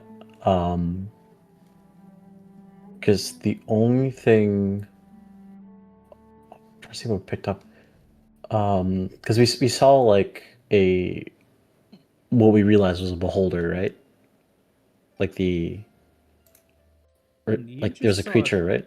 You just saw 10 eyes Yeah. open in the dark. Or not in the dark, but in like the near darkness. The only light was glimmering gold and like jewelry and, like treasure. Yeah. Up to you what that means. Because I think as players, you guys were making takeaways, but as characters, I don't think you did anything beyond just saying, I saw this. Mm-hmm. I mean, Yeah, I think, yeah. Yeah, I'll just say that, as of now, we don't have any concrete information, and I'll mention like bits and pieces of the visions we had, but not the entire thing. Like, I'm gonna withhold specific information, just to see if anything she would say or she would question. give me a deception check. Oh, I'm great at those. And I'll say, the rest of you can make your choices as well. If you want to reveal more than Kairos, you can. If you want to reveal less than Kairos, up to you. I'm gonna wait to see what Cairo says before I say anything. I'm staying the fuck out of this. Help! You're on your own. You're on your No. That's not Shreddy. That's not bad. Be quiet. Oh, wait. I was scrolled up in the chat. I thought it was 17. No, I got a good old 10. Okay, wow, that's peak. Okay. Everyone looks at you from Nesna's group. Uh-huh. Savri, stone cold, no reaction. Arva puts down her sandwich. Darius just kind of sighs. Oh no. And Nesna keeps the same smile. Good job, And Cairo. she almost like looks down at you and says, "Please do continue. I believe there's more to be had here, isn't there? It does seem like there's more to this vision. And based off the little tidbits you've mentioned, there was 3 remaining pieces.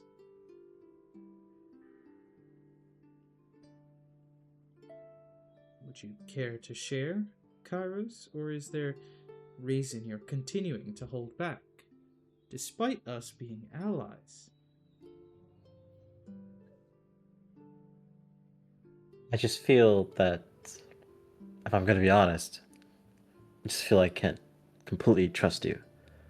Besides Darius. And I just look at Darius, like, give him a nod. But, I've seen what that piece, that obelisk could do. And quite honestly, I just don't know if you're ready for that. And you think you are, little wizard. The point isn't whether you or I are ready. The point is, if we don't find what we need to, if they, the ones we barely know anything about, the horrors that stalk our nightmares, the villains that came and killed in your manor, and you have yet to discover anything about, if they get their hands on these artifacts, that is what you should be wondering. You and I can't do nothing. As much confidence as I have, I know. Your order, from what I can tell, did not leave the ruins with some great display of magic. They still remain there. So if they are still investigating, I doubt you or I could figure out how to use these things in a moment's notice. So what do you fear more? Me or our enemies doing what they did in my home, here, or in Waterdeep, or Neverwinter.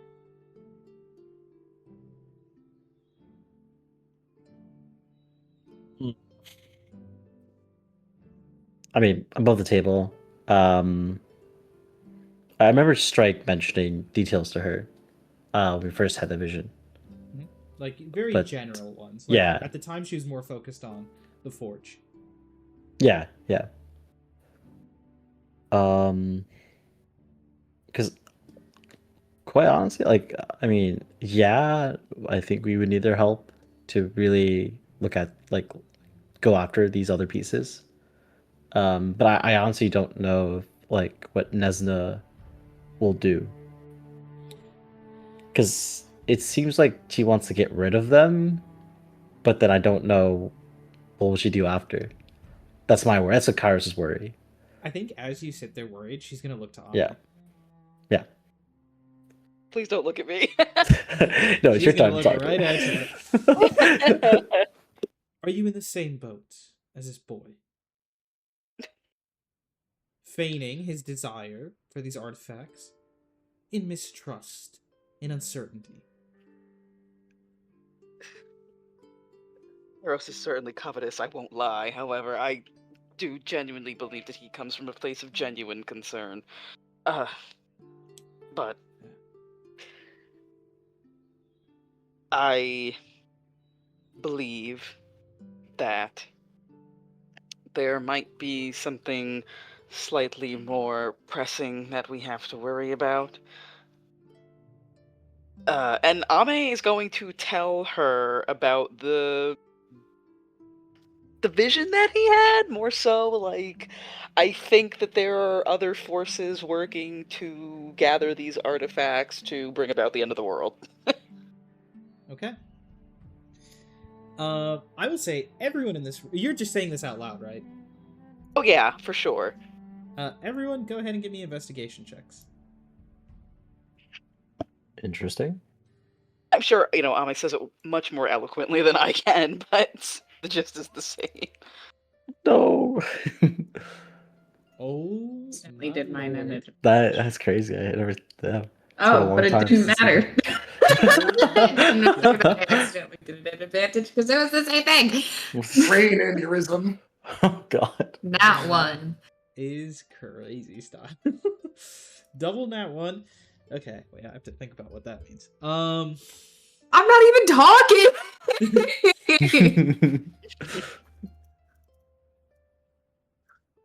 Yeah, I think you hear this, and I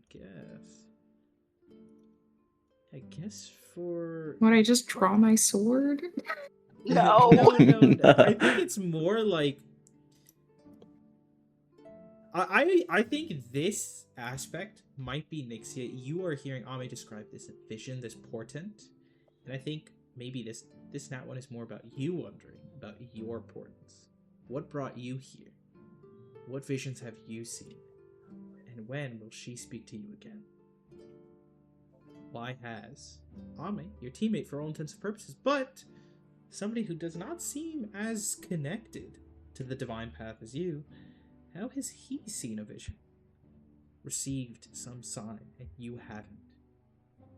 And I think, you let me know what you think, but I think that nat 1, the double nat 1, is maybe a little bit of that uncertainty, that anxiety creeping up in Nixia thinking about her patron's favor.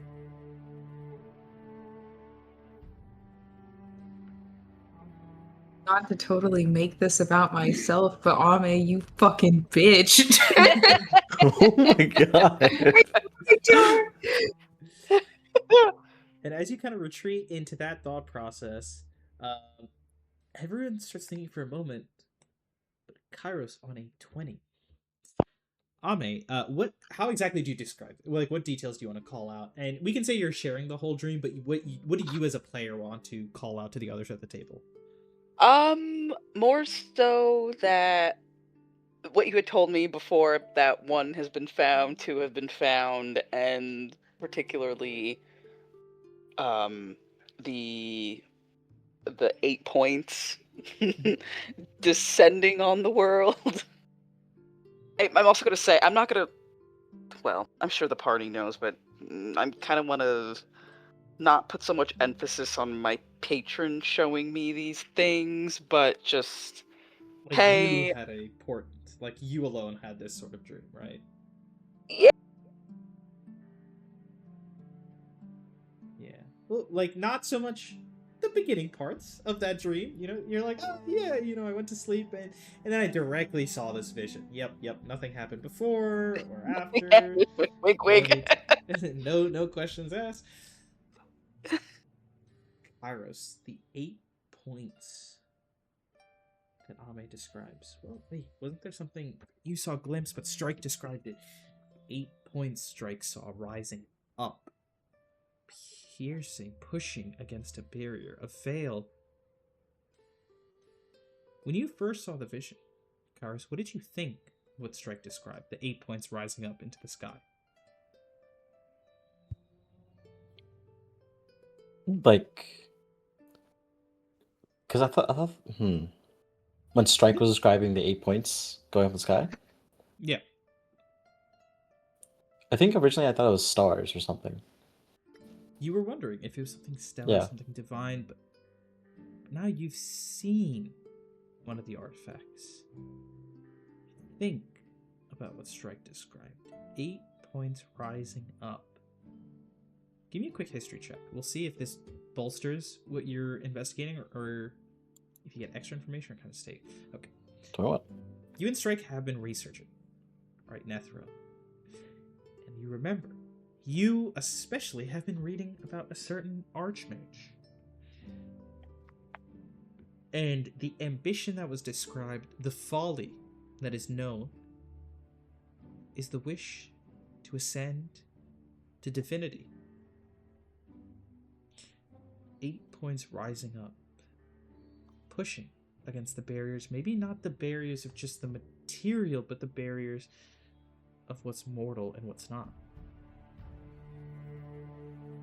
These obelisks were worked as the greatest items of the Empire. Karsus was described in his folly for trying to ascend. You know these were part of that. There is enough rumor and mystery that ties the two together. But then what Ame describes, it's not the same thing, not rising up, but coming down, something beyond the mortal and material, trying to come here. Breaking past maybe barriers or wards, but that sounds like an invasion. And when the 8 points are described, Kairos, if those are tied to these artifacts in Strike's vision, but in this one it sounds like the same things are being used for another purpose. And 1 found, 2 found, you start thinking through what Nesna mentioned, what you've seen. You were there, in the vaults underneath the city in the Underdark. You saw what was stolen, or what was described as stolen. The obsidian fragments from a Nethril artifact. If that's what they took down there, and you just found one in Ythril, are those the 2 that have been found, and does that mean there are 6 of these artifacts remaining? 6 chances to stop whoever or whatever these things are, this group is, that's seeking to use them. Kairos, on your 20 investigation, 21 history, you think that is how Ame's vision ties to what you all saw. That these 8 artifacts, the Crux Eternum, were a part of Karsus's folly, a part of what Nethril Empire was trying to achieve, like the heights of their magic. And so, from what you felt firsthand experience, have immense power. Just one alone is incredible, but what if someone gathered all 8? What could they wrought on this world if they did so? And you remember what happened that day on the manor. Those folks, they didn't care for the lives themselves, others, anything at all, and they had that zealotry, that sanity, that maybe they would do something insane if they got their hands on these artifacts. And as that all races through Kairos, you realize you've got to find the others. Oh, God damn it. Okay, choose between the good or evil. Okay. I look at this now and I just say, like as Ame is like explaining what he remembers, Kairos just finally look at Ness and say, alright, fine. Yes, I don't trust you with the information we're about to hand you, but I'm slowly starting to see that I guess I have to like just accept it and fill you in on what we know. But I just like what is your at the end of the day, we repel the enemy. We restore your city. But what will you do? Let's say that we have these artifacts in front of us. Me and you. What will you do then?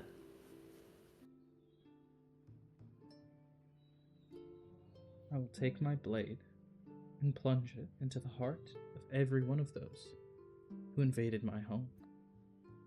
And when I've done so, I will find their home, and I will sunder it, and salt it, and burn it. With or without your help. But I'll take your help to stop them.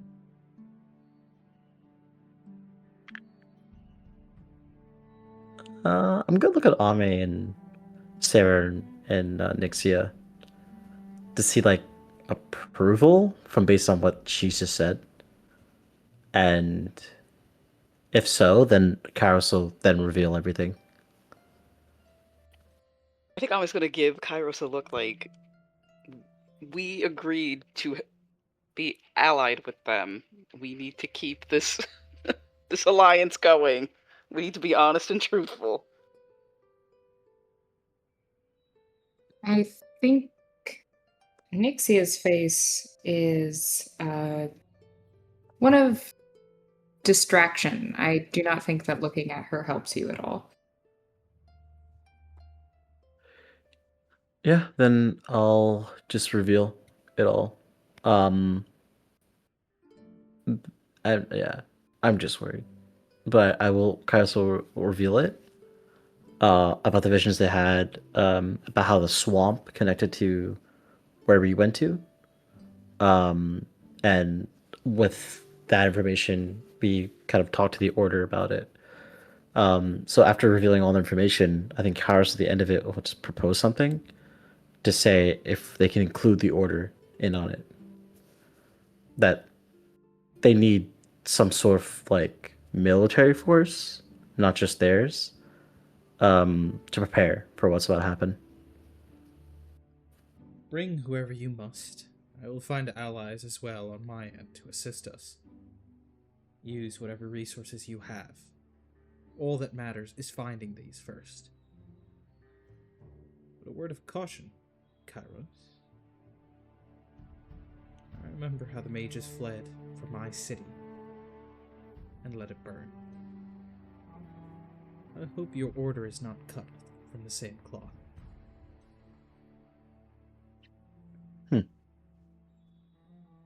I'll keep that in mind. And all the seriousness vanishes from her face as you... I assume this is like you've described Yeah. the visions. Yeah. Wonderful. As always, a pleasure doing business with all of you. Looks past you, Kairos Dame, especially you. And it is nice to meet you, my new friends, looking to Sarah and Nixia. I'll let you know what I find. Enjoy the rest of your tea time.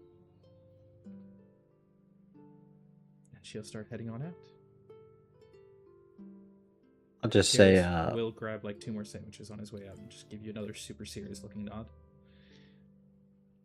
yeah. But I'll look at the group and I say, Thanks for stopping by. Just please feel free to come by whenever you want.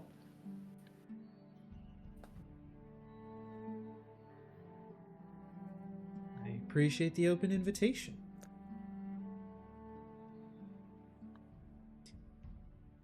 And she'll head on out from the manor with the group. Unfortunately, I think because of everything that just happened, Karis will just like push back his chair, stand up, and say, my apologies, but it seems that I have some work to do. I will be at the library if you need me. And yeah, I think I'll head to the library and I will try to see if I can find information. Mainly about the ceremony or any details about what the Archmage has done with those 8 artifacts. Is there any details about that besides the ruin and destruction he caused? Karos departs. What do the rest of you do? Drink tea. Okay, you go back to your But- tea time. But I Yeah. do, I want to ask Nixia, in particular, I made this red tea with V in mind. Do you think she would have liked it? And Nixie is going to shake her head out of her thoughts for a second. Yeah? She'll try to smile? You don't sound very confident that she would have liked it. V and I were not very close, so I can't say for certain, and I am not fond of lying. I like to think that maybe she might have, had she been here. I think that is a good thought. It's, red? It's red. It's a red tea. I haven't tried it. We haven't gotten to drink any tea. My You guys, tea. you were like enjoying a little bit before they came in and just, well, got right down to business. We were sipping, I think. Trashed our party. Yeah, right? Hey, Rude. they were gonna keep it slow. Kairos was like, "Let's talk about this now, out and open." And she was like, "Okay." They were gonna eat sandwiches and drink some tea too. I'm sorry, I pooped the party, alright? Once again, God damn it. Yeah, blame Kairos. What the hell? Look at him. Look at Uh, him. Oh god. Yeah. So you guys are here enjoying your tea. Corman is continuing to update the profiles he has for the two newest team members, because he's got like long word association paragraphs for Ame, Strike, and Kairos, and for Sarah and Nixie, it's a lot shorter. Just but yeah, places- mysterious. He's like mysterious apples, New. not lying, ice, and then like for Sarah, it's just like underground, no sun, weird smoke, and that's about it. And yeah, you guys enjoy. I mean, these teas are quite made well, along Yeah, with all thank the you. other like food and drink. It is relaxing despite the tension you felt, and in a way, it almost helps bring it down. And Corman off to the side after finishing some writing starts to transition to like some slow jazz like vibes, just really keep the vibes chill in Lounge the tea music. party. Very much like plucky chill jazz. And yeah, you guys have some stuff to think about here.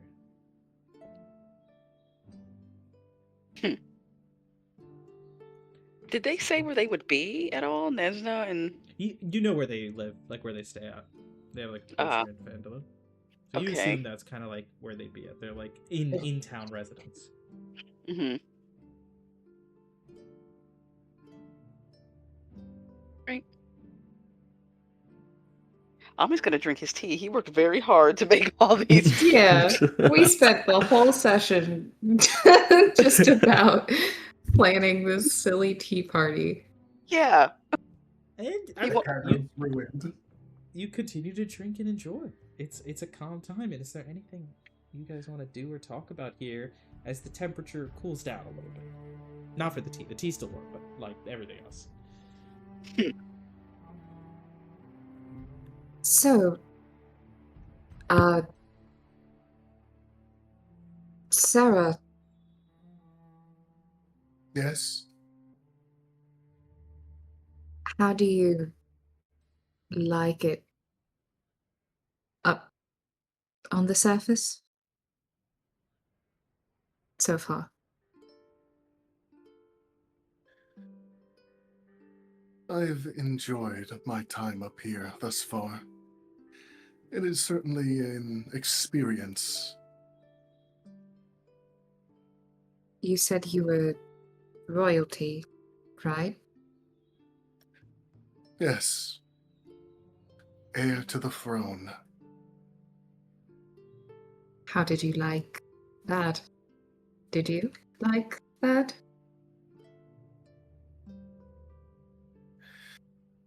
It is less so a matter of liking it than it is one of necessity.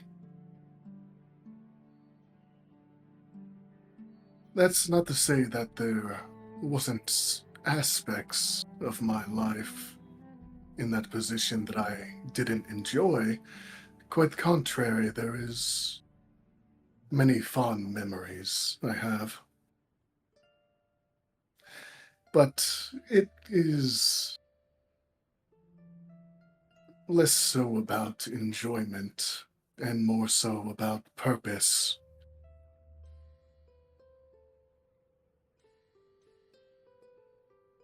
Purpose, huh? A And ruler now your serves only their purpose is not to die? people. That is an aspect of it. So too must I rout those traitors from the hive, them and their cohorts, to reclaim my throne. And see order restored to my people.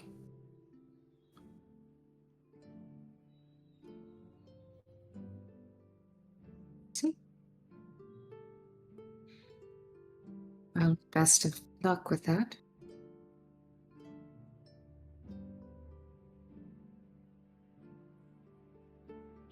Sarah, What do of you like? you? Oh, no, go ahead. I was just going to say I didn't mean to, but did you like the tea? Yes, it was quite lovely, thank you. Thank you. I'll be right back. I'm gonna go get more food.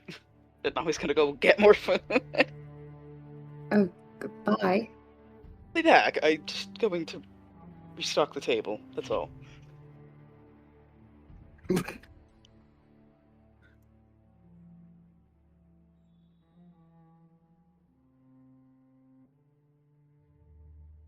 Ixia's gonna awkwardly sip her tea.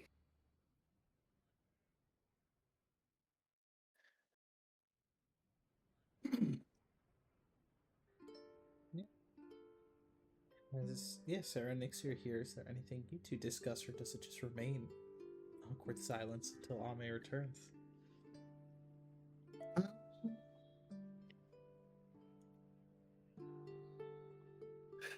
Yeah, I suppose to break the awkward silence, Sarah would say,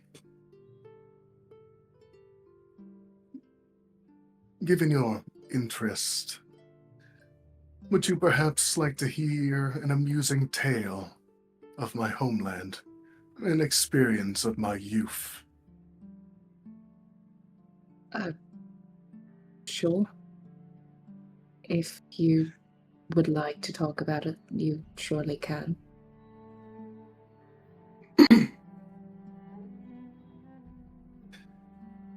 There are many comparisons I can make in terms of civilization and structure the surface has in regards to the hive, but when I was younger, perhaps 8 or 9 years of age, much of my time was devoted into lessons, being molded for my role. Yet I did find time to wander from such things, much to the dismay of those who took the time to tutor me. I snuck away from my home, amongst the common people, and arrived at the nursery chambers. You see, the hive raises many young communally before they are assigned to their caste.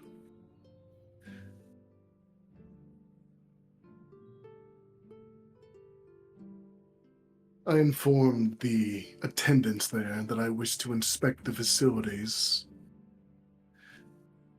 They believed I had developed an unusually early interest in civic administration, but in truth, I developed in meeting other children.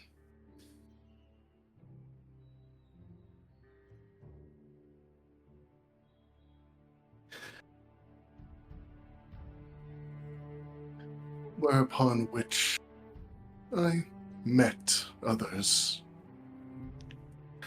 There was a young boy there. I do not recall their name. Naturally, all the attendants referred to me as Your Highness or some other variation. But they simply called me by my name, insisting that names sounded better than titles. They dragged me into a game with the other children, something that I've never experienced before. It was an odd game involving polished stones.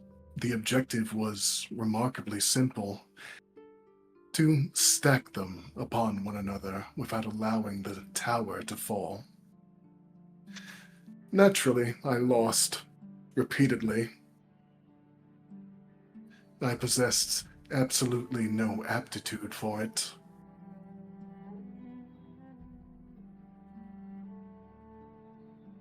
And after varying attempts, with my frustration growing higher and higher, I was informed that the point was not winning.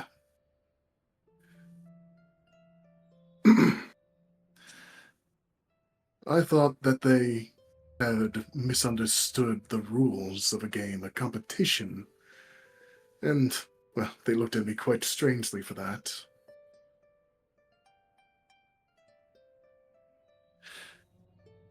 The boy, he told me that all games end eventually. Why would winning be the important part? I remember finding that statement deeply confusing. I had been taught to,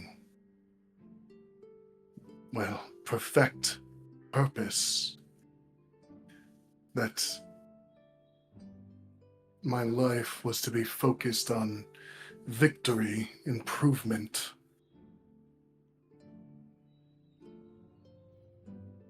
Rather than simply enjoying nonsensical games in the company of others.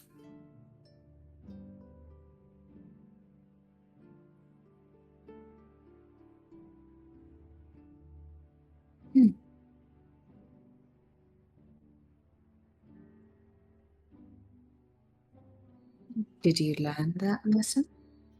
Or do you still struggle with it today? It took some time before the lesson solidified. I kept returning to that nursery to play that game amongst the other children. And, well, even though the purpose wasn't winning, I eventually did.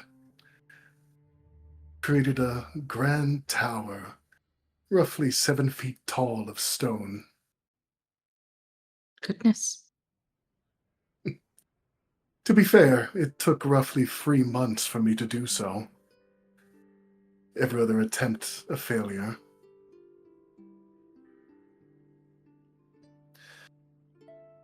Hmm. Unfortunately, after that, my visits there became less frequent. The lessons and tutors the custodians gave to me became more demanding, until eventually my visits there to the nursery, visits to the children, stopped entirely. I never knew what became of them. You miss it? I do. To simply exist without expectations. To live rather than focus solely on survival. It was a simpler time.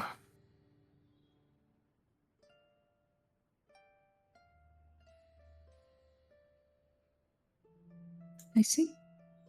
Well, that is very amusing. I apologize you cannot revisit those times.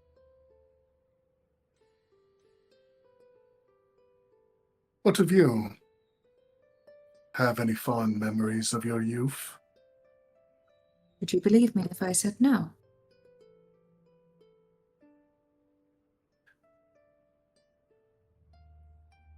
I would, but I would find that terribly sad to hear.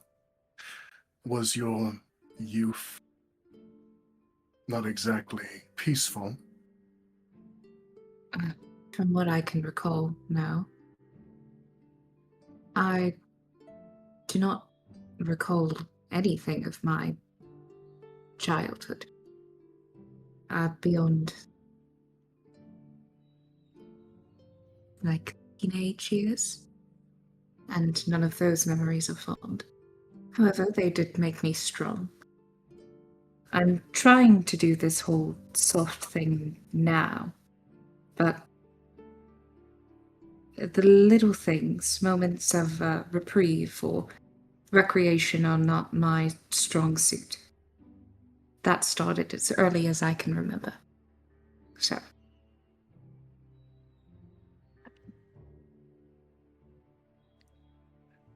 I suppose you faced the same problem I did. A life devoted to purpose, of survival, rather than simply living it. maybe. But there is a difference between you and I. The difference would be I see no real problem with it. I'm sure for different people it's a different lesson. However, I agree with your original thought. Purpose is priority, is it not? Of course. My entire existence is dedicated to my role, both as a container for the curse and as a ruler. Nothing else matters. But even if that is the case, it is, in my eyes, acceptable to accept some creature comforts, if only for the sake of one's sanity.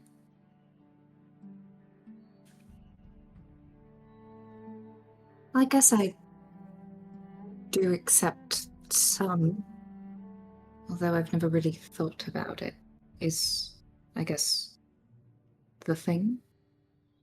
I like tea, and I like flowers,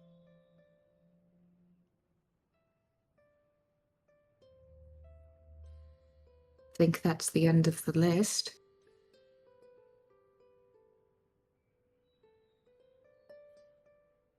Well, it's certainly something.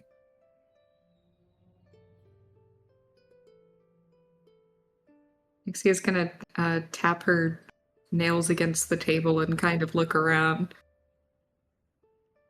Bro disappeared for real. Oh And no. Ame comes back. She will breathe a Kate! sigh of relief. Like Ame was just like around the corner, like waiting for his time to enter. Yeah, he'll come back with like cake and whatever, biscuits. Oh, and Kairos wanted cheese, so I guess I'll make a little plate for Kairos and bring it up to him at some point. Very Yeah. nice. Yeah, sorry, Nixie is so fucking boring. She hasn't she hasn't gotten there yet. That's fair. I mean, she's not ready to divulge. Honestly, like to quote a meme, talking to Nixia is like a person taking a casual conversation and making it feel like a hostage negotiation. Do you have any hobbies? No. Okay. Cool.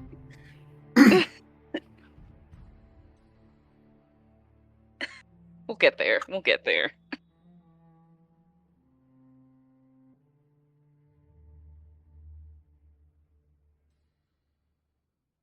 Yeah. Is there anything else you guys discuss as you continue through the tea time, or is it come to a close here? I can't think of anything. Other than like basic conversation, you know. And eavesdropping, you creeper. And eavesdropping. Guys, I think we should all make fun of Kairos. I think that's the next Oh. topic. No, just kidding, just kidding. But yeah, you guys enjoy. You have the little cakes and snacks. Corman still playing some music. Bart's still here, but kind of keeping chill. So I would like to think that while that hostage negotiation was happening, Bart was just in the back, and like he like had the moment of like, do I join? And just had 1,000-mile stare, seen all sorts of combat and adventure, and just kind of went back and sat on his side and was like, they're good. And I he was imagine just- that during that talk, fucking Sarah would kind of like look towards him when Nixie is not looking at her and kind of giving him a help me look that he just doesn't do. Fucking hell. looking off into the distance, all serious, sipping some tea. Got a lot on his mind to not partake. But yeah, you guys continue through the tea time, make note of some of the ingredients and recipes, and hey, maybe the manor's got a future with a little tea house on the side. Wow. And as this calm kind of celebration comes to a close, the other topics of today's conversation rest on your mind. You have things to investigate, things to confirm. And we move on to the next day here in Phandelver. And I will ask, is everyone in the group going to participate in trying to decode the remaining 3 visions? And for those of you who were not here for the originally for the visions, I can go ahead and describe them to you, because I assume Ame, you would you share like what you remember about the visions? She had to, Oh, like, she said, yeah, BRB, yeah. Oh yes. So Kairos, would you share? Yeah, with the group, yeah. Hell yeah. Yep. Do you have the notes on the visions, or do you want me to pull up some details? I can't find them. All I had was just, like, the 8 eyes staring back at me in treasure room. So, it is a vision of swamplands and skeletal hands with distant mountain peaks. That was the clue that you gave to Lysandra, and she managed to actually uncover a theory, or she had a theory already, but this was evidence of where she thought Yithrin might be. The other was piles of treasure in a room, something closed off. You saw stone and metal, and I believe it actually might have been 10 eyes, not 8. Sorry. Like 10 eyes opening.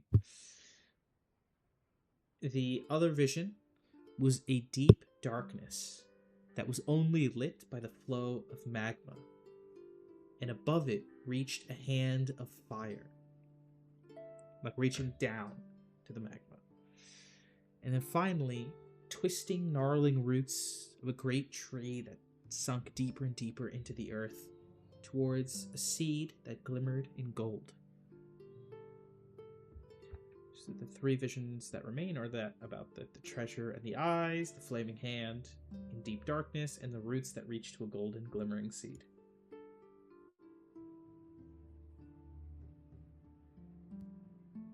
Yeah, I think I think Kairos, if he when he went back to the library, he'd be looking more into the 10 eyes and treasure.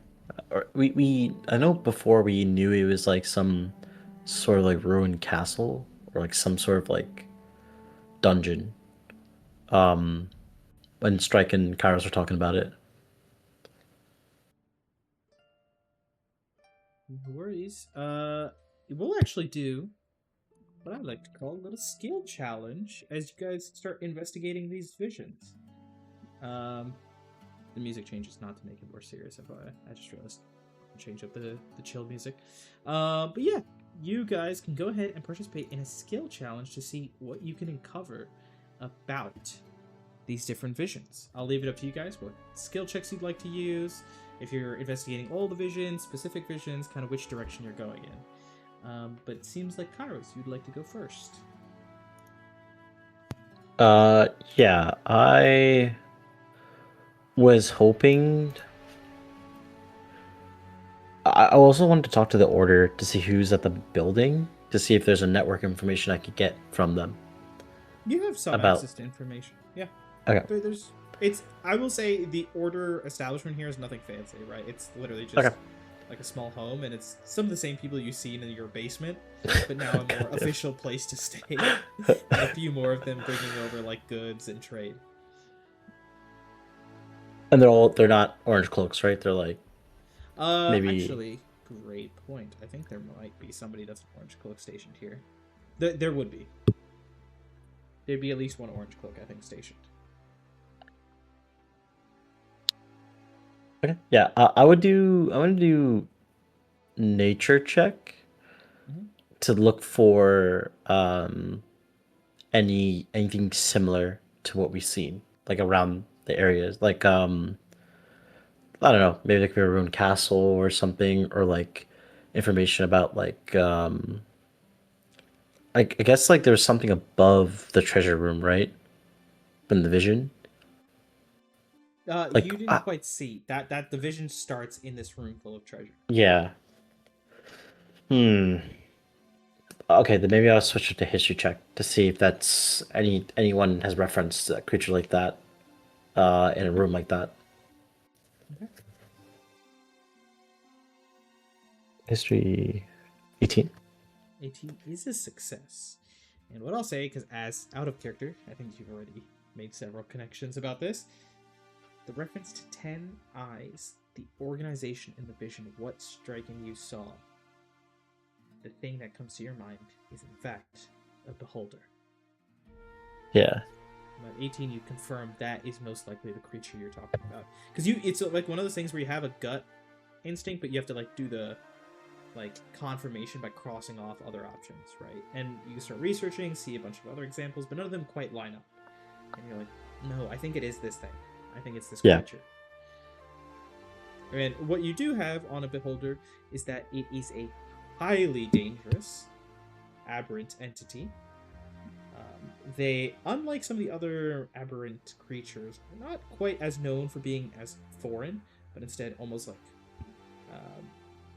isolated individuals is how they tend to operate. Highly intelligent on the material plane, and known not only for their intelligence but their cruelty and their sense of domination, as well their various magical abilities and also their ability to disrupt magic. So you confirm Beholder learn some very cursory details. Yeah. Would like to make the next check in the skill challenge to identify more details about this vision.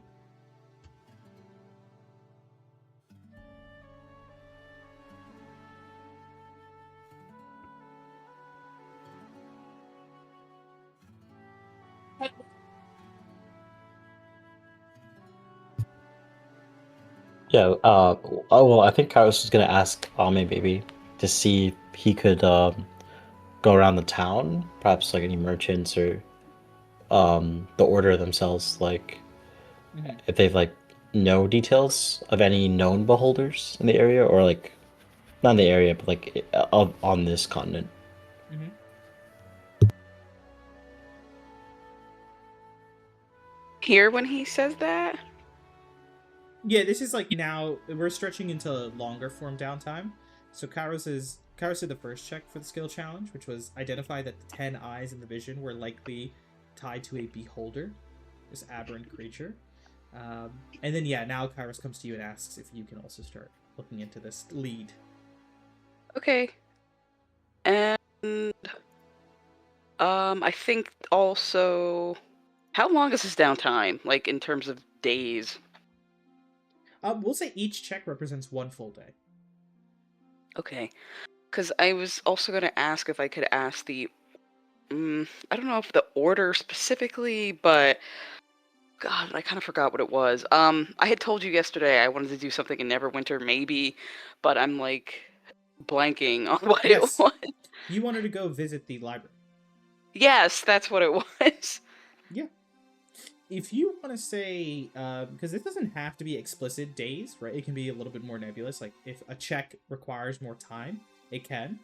So if you want to say that, Ame, you head out to Neverwinter to visit the library, you totally can. If that's how you want to follow up on some of these leads.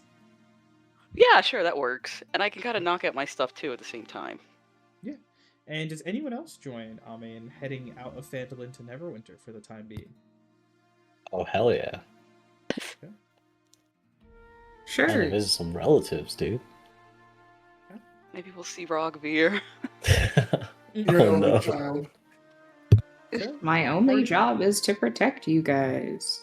I'll go with you. The party Uh-oh. goes on a little venture out to the beautiful big city of Neverwinter, and Ame, you make your way to the library. And you are specifically, what do you kind of do when you head into the? Oh, this was the House of Knowledge, yes. And you knew some of the people, including some of the keepers. What exactly are you searching for here? Oh God, what did I tell you before? I didn't write it down, unfortunately. My brain is a goldfish No, brain. But you have what Kairos has at least given you as a starting point Yeah, about this. I'll start with that, and then I'll think. Asia will think about the other stuff because I genuinely don't remember. No worries. But And I'll work on Kairos's things. considering how you helped Valdot last time, you're able to get you got a little bit of know-how here. Got a little bit of connections, some status, but nothing too fancy. But they're here to help. And so you follow up on this beholder lead. What kind of check do you want to make, Ame, about further investigation? Kairos has done history. What angle do you want to approach with?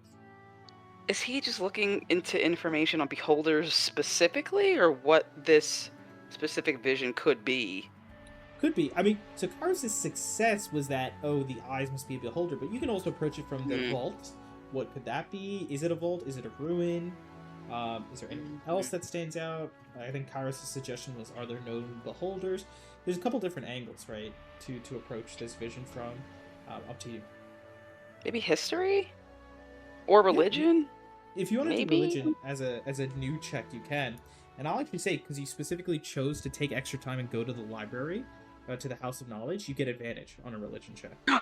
Nice, let's do it. Let me see. I'll do religion. Oh! It didn't show, but I got a nat 20. Oh, yay! That's gonna be 2 successes. That brings you guys up to 3. I think what your religion check looks like here, because you're going to the House of Knowledge, right? This is tied to the worship. It's both a library and a place of information, but in that vein, worship to the Lord of Knowledge. And a lot of that emphasizes in the uncovering of secrets, right? Secrets, in a way, are anathema to the people who believe that knowledge should be discovered and shared, right? Disseminated. You pick up on beholders, the rumors, the stories, the tales. You learn more about some of their abilities, their known stomping grounds. Some of those, in this way in religion, have become almost myths. And you read up on a couple different notable ones, things that are almost spoken to into legend. But the details you pick up is that despite their power, a lot of these beholders were actually known to stay quite under the radar, right? They were creatures that were known for being powerful, and their love of domination meant they often created factions, groups, whether that be like guilds, merchants, or adventurers, or all these sorts of options in terms of like how they controlled groups and made them resources. Because as powerful as they were, they almost were described in many of these myths as being deeply arrogant. And so their desire was to extend domination without direct action. Could they command the great forces to do things for them? And that often, from what you understand, tied to knowledge, power, magic. So you wonder if you need to investigate backwards. What are maybe some important ruins, maybe some organizations? Like, how could that tie together? And you're trying to put together some traces. And on a nat 20, you pick up on some reports about mercenaries sometimes being sent out to explore ruins along the Sword's Coast. But the problem here is some of this stuff is recorded, right? Especially because more notable actions, right, might be caught. It might catch the attention of the House of Knowledge. For example, you guys, the Seeker 6, are recorded as a group, and some of your actions and exploits are recorded here. But there's some descriptions of prominent, like locally prominent mercenary groups going out to supposedly delve dungeons and explore ruins. The only problem is their motive was rather uncertain. Sometimes that can be chalked up to, some personal desire or vendetta, but for ruins and dungeons, it's really hard. Usually there's a reason. Somebody's paying you is actually the most common thing for most mercenaries.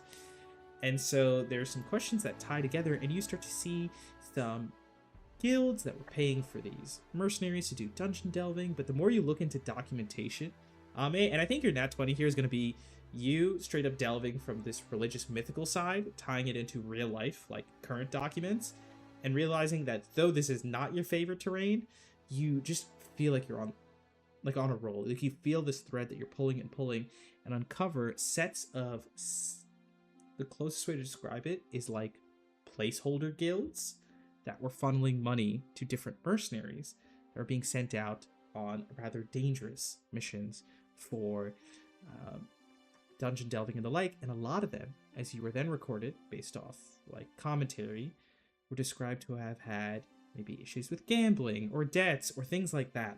So somebody was leveraging this pressure to have people hunt for magical artifacts, which ties back to your understanding of some of these beholders and their myths. That's interesting. So you put it's like, I think you guys are in the library, and you straight up have this like board. You have like documents, like gold, taxation, everything recorded alongside like stories of legend, and you're like, I think I've got it, and you're like putting this all together. A string board. The string board returns. And you've got 3 successes now as a group. Would anyone else like to make a check to continue to pull this information together? Well, Ame's just uncovered essentially a pyramid scheme, right? Here in the city that we're in. It's definitely a criminal operation. It's not quite pyramid, and it's one of those things where, like, technically some of these things are listed as by the book, right? Because the debt and the gambling and all those are rumors and not, like, some sort of officially noted thing. But it's essentially all these people are connected to one thing through proxies. Yep, exactly. If that's the case, why not do some fucking detective footwork here and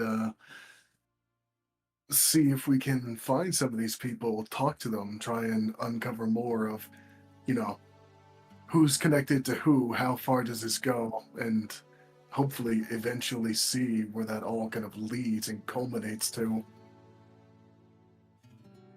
Okay.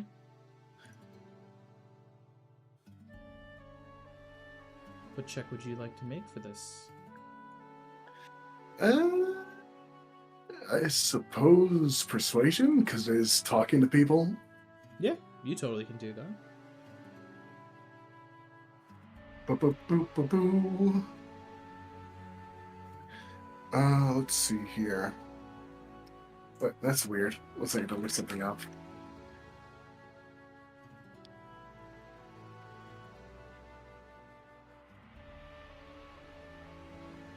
Huh.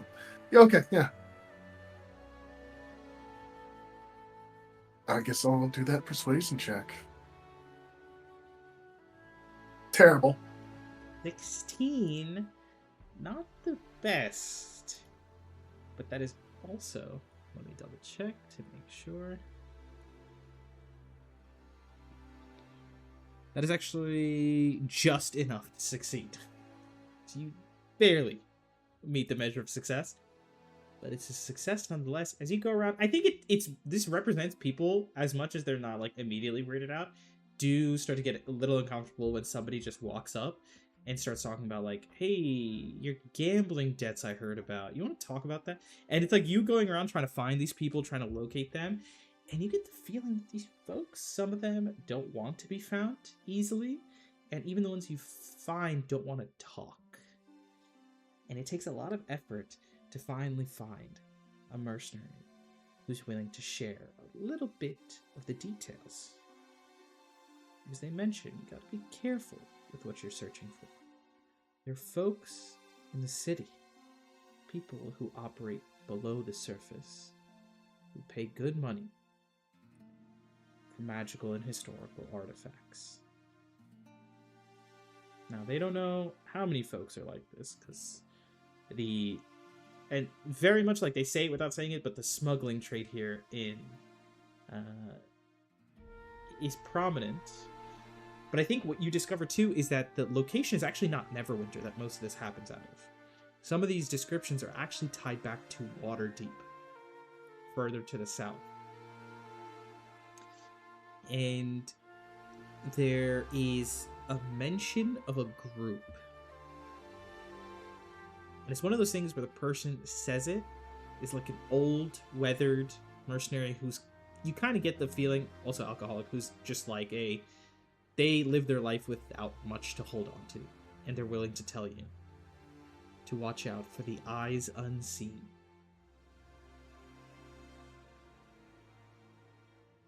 Cryptic. But that clue, those 2 words, are enough to count as your 4th success. You guys just need 5 successes to succeed in the skill challenge. Would anyone else like to go?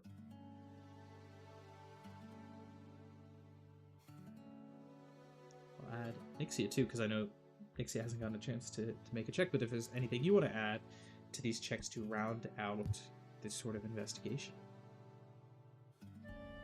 Should. I just don't trust my rolls. Guy who got double nat 1. I'm allowed for the session. I don't believe. End sentence. You must believe in the heart of the cards. What can I finagle?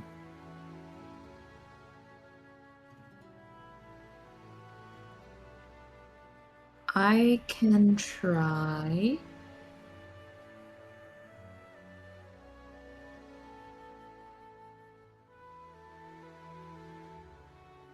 Play Pot of Greed to draw 2 cards, to then play Pot of Greed to draw 2 more cards until you have Exodia. I'll also say Nixia has room. Nothing. you need to, but you are in a pretty safe spot here with 4 successes and 0 failures.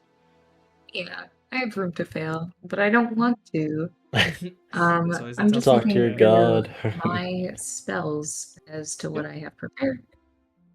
That's true. If there's anything you want to cast or features you think that could help contribute, feel free to do so.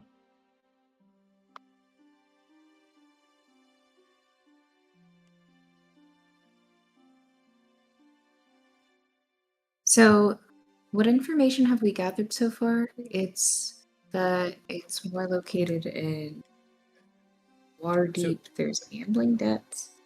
There's Yeah, it's pretty much it's Beholder, Unseen Eyes, Waterdeep, proxies, criminal networks, smuggling magic items.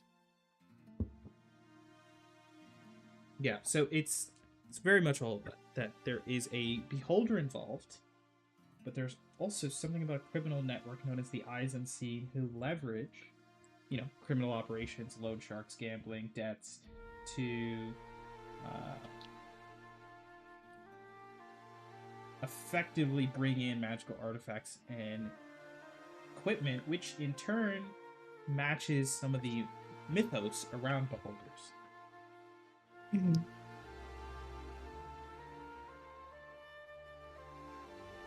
I can cast divination. That's one thing I can probably do. I'm just trying to come up with the best question to ask for that. Mhm. So I guess I will just do that. We'll cast divination. Is there Nixie I can ask in character. So before I go through with my side of helping things, is there any particular questions that you folks would like me to ask, perhaps the gods?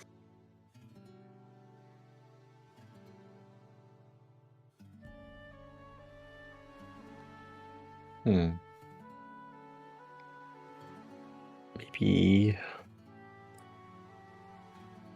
Well, they work in mysterious ways, right? Maybe they could give us a sign, some sort of like a marker on a map or something. Do you have we have a map? I have a map of the General Swords Coast, right? Yeah, let me pull it up. Okay. Like this Swords Coast? Oh, sorry, this isn't even the cool one I made. Here you go. A little bit wider on. What You mean like this, or do you mean a full one? I think a full one, right? Because we don't know the exact. Oh, I think the. Karis, if you want the full one, the order is here, so you actually could get one. It just costs you some money. I can't like flash my orange cloak and be like, "Yo, what's up?" No. No, There's still a basic bitch in the order. the grand map of Swords Coast is an extensively worked on item that is charged for. How much? 50 gold. It's not crazy. 500 cigarettes. What should I spend already? I spent 300 of the group's money. Let's I like how you're Start thinking more when with- it's actually a group thing and not your stats. No, other two of the group things too. Sure. Yeah. let's just start with speaking to perhaps picking a god. I assumed it would be the Frost Maiden, would it not? That's what I Or- thought.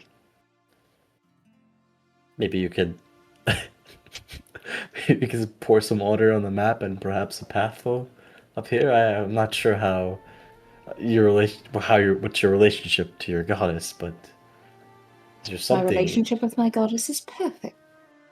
I just wanted to make sure that you folks didn't want me to try to contact Mistra or something. Oh, From what I understand, it seems the eyes unseen are intrinsically linked into what we know of beholders, acting unseen through proxies. Would it not be simpler to use your magics to discover a way of how we can come into contact with the eyes unseen in Waterdeep? That seems to where all the clues are pointing. Well, I suppose I could cast locate creature, but I would have to see the creature first.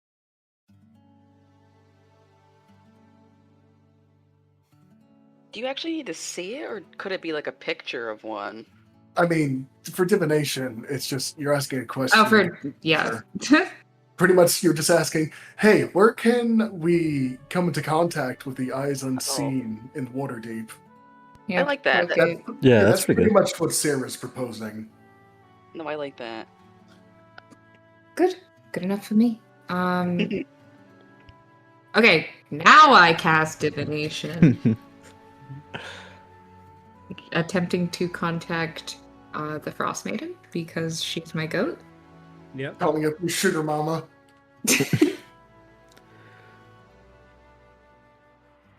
Excuse me, ma'am. If you choose to reply, I just wanted to ask if you were aware of the Eyes of Unseen in Waterdeep, and if you could perhaps give us a route or way to find it.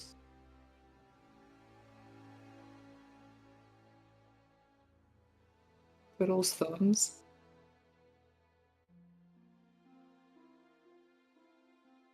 Okay.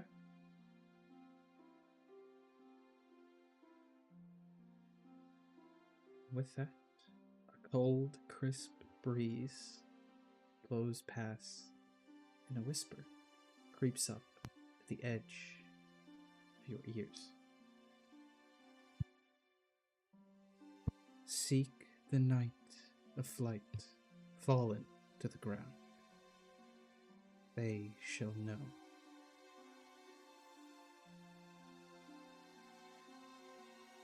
Seek the night. What? Who's fallen to the ground? Okay, seek the night has fallen to the ground. They should know. Yeah. I will copy paste that here. Thank you. Thank you. So your god is saying trip a night, and we'll find. It's Darren, the apple merchant. Oh god. Night. White. With a K. Yeah. Oh, Actually, that would be kind of funny because I shouldn't have specified. Imagine I just was like, oh. Yeah. But it makes sense because Nixia's hearing that and we don't know what night you mean, so Yeah. we could be confused. But I'll say that's Nixia's natural insight. Is that this feels like it's like the person night and not just the general night. Yeah. Night of flight. Thank you. That'll be all. I do apologize for interrupting your time. And we'll just close things off. Yes, I'm not too sure. I feel things, sorry. Sorry, I was just gonna say, as you say that and you close off, the last thing you feel is a little cold touch to the nose as there's a little snowflake resting there. Oh, that's cute. She gave you a kiss. Mama. Yeah, no, I mean, why can't your patron be like that? Hey, Funny. patron gave Ame lightning form, okay? Put some respect. I don't know. I feel like he's gonna beat me and everyone else with it. Yeah, I mean, It's that's also gonna be... positive, I think, in the team's book, right? Oh my God. gosh! You mean that hurts Is Kairos Kairos as well? really that?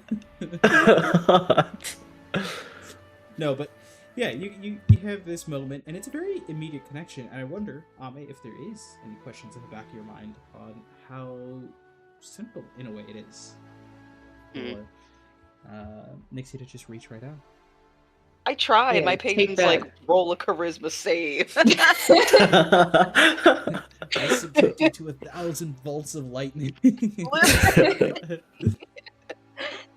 Don't taste me, bro. Don't taste me, literally. So what's So I don't want to happening hear next? PK. I try. That's fair. That's fair. Who is this Knight of Flight? So- Can we? Does anyone know of any particularly notable knights? Maybe legends of lore? Yeah. Can I do a history check? I just feel like, is Knight of Flight? Is that like another meaning? Like, is that a creature or something? Yeah, You can sick make a history bastard. check. Yeah. I hope good. Damn it. Yeah. Damn. What do we even keep you around for, book? I mean, if you just literally look up knights, like knights with wings, knights who flew on things, knights who knew magic. I mean, the list just grows longer, Goes and on, longer yeah. and longer, and it's like, how old are we talking? Like, are they dead or alive? Like, it's a whole thing. So, I mean, think about it. Your order alone, technically, a bunch of higher-ranking mage knights just straight up can fly. Like, if they really wanted to, they could just zoom Yeah. into the sky. So what's that mean? Knight of Flight. And I will say, in terms of the skill challenge, this is a full success. Like, your divination for Nixia is an automatic success because it's a very high-level spell. So that is your final clue, and there's no further risk of you guys taking longer than need be. Well, that's good. Now we have to come up with answers, though. So Now you have all the pieces. Now it's just you, the players and characters, getting the answer. I mean, if Kairos is turning to books and tomes, Sarah's interpretation is like who's fallen to the ground. They interpret that as literally a knight is going to fall to the ground around one of the party members. As kind of like the god was kind of foreseeing that happening. Like, oh, you'll encounter and see this happen, and that'll be the individual that you're looking for. But yeah, they have that in mind, and they also have other business. So yeah, Sarah's going to wander around, and if they're able, in Waterdeep, I imagine is a lot bigger and more connected. Real quick, you guys are actually never winter. You heard Yeah, I about was this gonna happening ask. in Waterdeep. Oh, yeah. In Neverwinter. Yeah. Pretty much, yeah. I did want to wander around, look for winged knights who are currently eating shit, falling to the ground, while also looking for a place to buy a diamond. You can do that. Go ahead and roll me a luck check. D100. What must you make me roll things? No knights fall from the sky. One guy who is a town guard and not a knight does trip at one point. Older dude, off his shift, was excited to go home, and you just see him straight up trip. Doesn't fully eat it.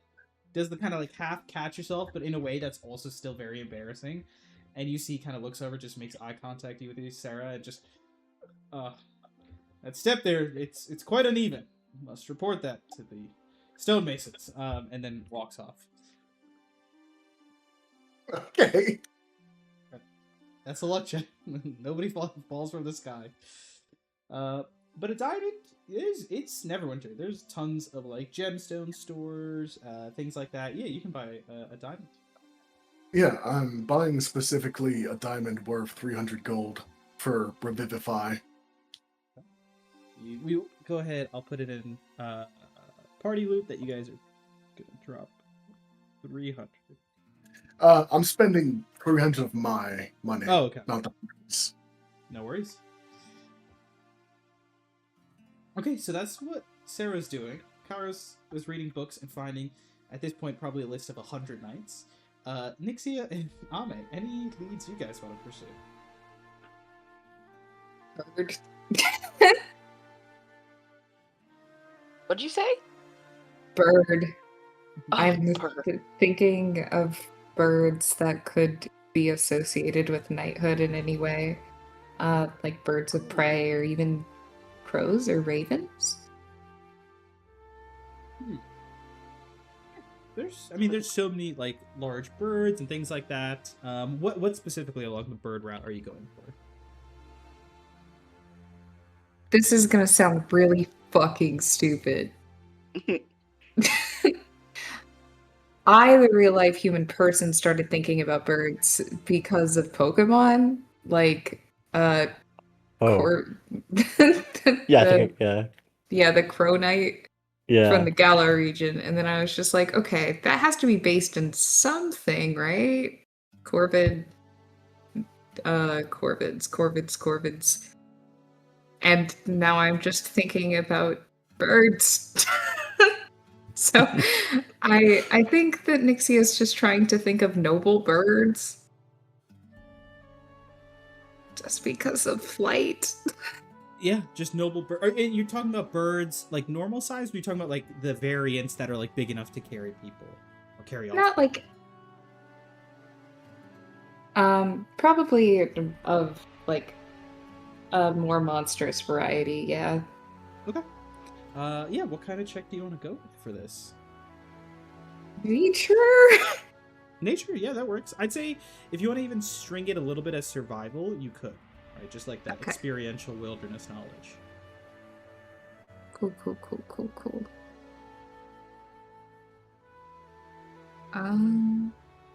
I'll do survival. Wow. For such a stupid train of thought. Birds. I mean, to be fair, I'm literally looking for falling knights. Fair. Birds is a important thing, wouldn't it be? A knight of flight. What if Kairos is wrong? It's not about a knight who can fly, but a knight who has something that can fly. Because magic makes the list bigger. What if birds are the answer to making the list shorter? What kind of birds can carry people? There's actually a decent number. They're usually just the dire variants of some of these creatures, like giant owls, giant eagles, things like that. There's even the variant that Ame or Strike might have mentioned at a point here or there. Not too far from Phandelver, there was the... You guys even dealt with him. Where'd I put him? The... Harpies, rocks. Royal eagles. Like, that was another example of, like, one of those larger variants. Oh no. Not the But eagles. those are still more wild. So you're like, huh. Something noble, something... And on your train of birds, Nixia, there's one bird that's not really a bird, but kind of could fit in this scenario as you think about it. A creature closely associated with this idea of, like, kind of like knight, honor, nobility, that sort of nature. The griffin. That is a creature, though monstrous, you have heard of people sometimes using. In fact, you would think of the most common variants that people use as mounts as griffins, sometimes hippogriffs, and then the larger eagle variants. There's a lot of subspecies there, giant eagle, royal eagle, those different ones. But those are probably the three that stand out. But griffin kind of gives you the vibe of, like, you know, something... It's often ascribed as, like, a symbol or a connection of, like, nobility and higher status. Or honor. Noted. Yeah, I think she's gonna stick around those lines. Birds are also messengers, and well, a griffin's not like fully a bird. Perhaps they could be messengers too. Maybe it's something along the road. We might just have to keep on going without that clue. Is her thought. Maybe, yeah. And I assume, like, you kind of give these details to the group as well, right? Like, the things you were thinking about. Yes. And so each of you have tried something except for Amen, is there anything you want to do as your party has tried to put some of these details together? Do you now have some clues about maybe Griffin, maybe Eagle or Hippogriff, but something about like mounts, right? You know the eyes and seeing are in Waterdeep. Yeah, anything else that comes to mind? Is there like is that what it's called, an aviary where they keep like birds and stuff? Is I don't know. I'm wondering if there's like a I don't know, do people keep griffins? Is that something they can do? Is that your line of thought? I mean, You can. That's fair. It's a fair question to Well, ask.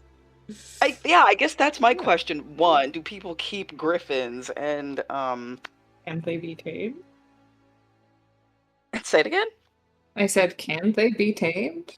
I mean, people are using them as mounts. It's kind of, yeah. I mean, fair. What check do you want to try, Ame, to answer this question of do people not only tame griffins, but do they have an aviary of griffins or maybe big eagles somewhere? Or In the big if that cities. if that doesn't work, a place in the city where griffin iconography is prevalent. Got it. So first, like, do they literally keep them, or if this is metaphorical, do they have symbols of them? Yeah, exactly. Make a strength check to beat up Kairos so they can do it for you. And again, you're sounds like already in ground logic to me. Neverwinter, which is a big, fair, yeah, true. You're already in a big city, so there's direct information, right? There's talking to people. There's a lot of avenues. I just want to clarify that you can approach this from multiple ways, right? Didn't we already do a history check? Yeah, Yeah. Kairos tried that, and he just found more names rather than less. But you can, you're coming at it from a different angle. He was looking up knights. You're looking up places where they keep griffins. You feel like that list might be smaller. Okay, I'll try that. Go for it. One, Nat, one. Yes. And now one. We try to solve it. Hey, I'm gonna say you might not be here, but I will give you +5 from strike. Oh, nice. Time to mark that down. Genius In charge. Neverwinter, trying to figure out where the hell to go, what the hell to do, and I will also add, I forgot to say, I think you might have an exploit, right, for history before I add strike's thing. Well, thank you for reminding me. I forget about these things all the time. Shame upon you. It's investigation or insight. 'Cause I think And in the yeah. Roll20 sheet, when I was looking at it, Streetwise was the one where you can use charisma instead of intelligence for. Oh, but was that already factored in? I don't have that. Oh. It might have been an updated exploit. That's what I have on your Roll20, the updated Oh. Roll20 page. It's not on but my other sheet. I think looking at that would just make this, instead of 13, a 14. So we'll still add the +5 from strike to bring you up to Okay. a 19. And I think, it's Okay, like that works. you bouncing this idea off, right? Like, because you're doing the history check, you're trying to read through, and Strike is somebody very good at research, is helping out. It's a crazy idea, right? Can people tame griffins? Apparently. There's records that say they can. Where would you keep this? Massive creature, dangerous, mount. That's interesting. As you're looking at the records, it very cleanly states there is a set of stables at Castle Winterdeep for what is estimated to be something like 8 dozen griffins. Oh my gosh. And it's very officially it's an official record because this is where they keep the griffins stationed for the Griffin Cavalry. And that's just like the premier griffins, right? Sometimes they'll like have other places, more personable like units that are kept elsewhere. But there's a very prominent stable, aviary, if you want to call it that, for griffins in the city of Waterdeep. And they are utilized by the Griffin Cavalry, one of the kind of special military units of the city.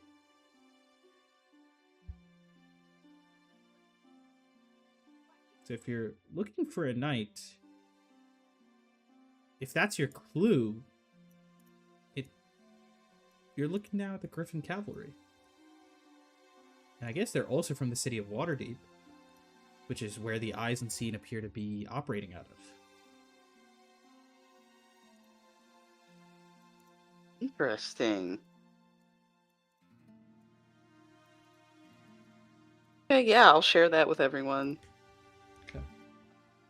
Real quick, as you share that, I'm going to ask Ame and Kairos to give me another round of history checks. This one, Oh, there will be no God. bonus from Strike. It's just like a purely instinctual thing. You said history? Yep. And Trini, if you want to also roll for Strike, you can, because he'd hear this information. Oh, gotcha. I don't know if his things. Oh, it is reflected. Cool. Mhm. Okay, this is Strike, Peek. and this is me. Oh, hell yeah. Oh my gosh. You're sitting there, you're putting these details together. You're like Griffin Cavalry from Waterdeep. Kairos, there's a name that immediately comes to mind. A former member of the Griffin Cavalry, who after retiring joined the Lord's Alliance and has since been operating as an independent knight and member, who has Holy found shit. himself in the town of Phandelver. Holy And shit. is currently the leader of their militia and Red Cloak forces, one knight, former knight, by the name of Sildar Hallwinter. Oh my god. You fucking know this guy.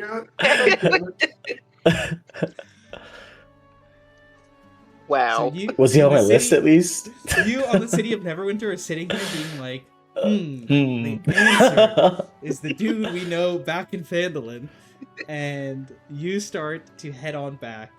Wait. We have a teleportation circle, right? Can we just You go to do the not. library teleportation? No, like at our house, right? The manor? That teleportation circle does not last, I believe, long enough. That is a single casting of teleportation circle. Oh, it's not a permanent circle? No, that takes 1 year. Oh my god. 1 year. So I was scribbling on the ground. Yeah, for that's why I was nothing? really like, I think this is like a show. That's what I thought you were going for. A When show? when I teleport back, I'm like, no, it's a one way. It's like, you just know how to open the door. So if you were in Phandalin and you wanted to teleport to the Order, you could. If you want to say that's how you use the spell, you can. Yes. That'd be Yeah. another 50 gold. Though. God damn it! No, I don't want to. So you can either give me another 50 gold or say you took a couple of days to get to Neverwinter and You know what? then take more time to Screw come you, back to man! I'll Phandalin. sell my horse. I don't need this. That really doesn't change the group. Also, your horse, I think, only lasts for a certain amount of time. So, okay, no money taken, but you guys spend the time. You investigate Neverwinter. And the point is, you did find the separate clues about the Eyes Unseen. And you Yeah. start heading back to Phandalin. It seems like you have to have a conversation with your old friend Sildar. Because from what the Frost Maiden said, he's going to be the first person to point you in the direction. It'll be the funniest fucking thing. As soon as he talks to me, it's just like, ah, yes, you must go to Neverwinter. You're like, fuck. But yeah, I will also say, you can also drop some money for the map of Sorth Coast if you'd like. I will leave that to Why do you Strike's want us to decision. be broke? He just wants Yeah, me to be you broke. have so much money. I have to emphasize, I still have to update some of it, but you guys straight up have, like, I think right now the estimated value is like 8K. Dude, we're property Guys, owners, we're right? literally destitute. What are we gonna do? Exactly. And that's We not also have to including pay monster taxes. You have yet to pay taxes, by the way. Oh no! Oh god! Oh no, That's the a whole IRS separate is gonna start conversation. helping us. But yeah, God. we'll Yeah. go ahead and you guys make your way back to Phandalin. I think we'll end this session there. Just to have Brian here Nice. for when stuff actually starts kicking up. Oh god, Zelda's gonna tell us like a war story. I'm just gonna feel uncomfortable, like making him relive that while he's telling us important information.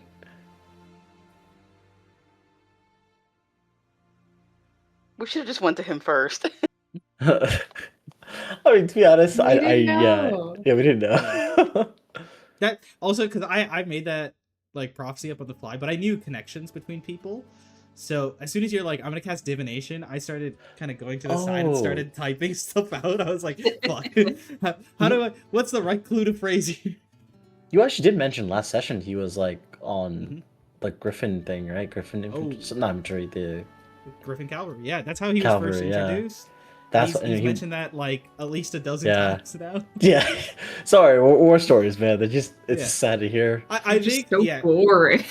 Because the point is that Sildar and Bart knew each other from the War of Silver Marches. Because Sildar Yeah. was a Griffin cavalry knight, but Bart was a on-the-ground hired mercenary. But they're both former soldiers. A lot of former soldiers out here in the frontier. That's kind of just where people end up. Trying to escape it all. I understand. Says Hey, Kyra. don't, you're- Says you're Kyra's fucking running for his Nepo rich baby. family. Nepo baby still in wizard school. No, I graduated. I did. Oh, they didn't tell you. What? You're just like a sophomore now instead of a freshman. That's Yeah. not You're it. just on summer vacation. What? It does seem like you guys have seen Neverwinter before, at least some of you, but now you're heading to the biggest of the big cities here in the Swords Coast, the one and only Waterdeep. So, we'll see how that goes, how your time in Waterdeep goes. Wait, we're going to Waterdeep? Like after Phandelver? That's where everything seems to be pointing to. Okay. Free me from Neverwinter. Why did I Wait. pick to play a winter cleric in Neverwinter? Hey, I got some cousins down in Waterdeep.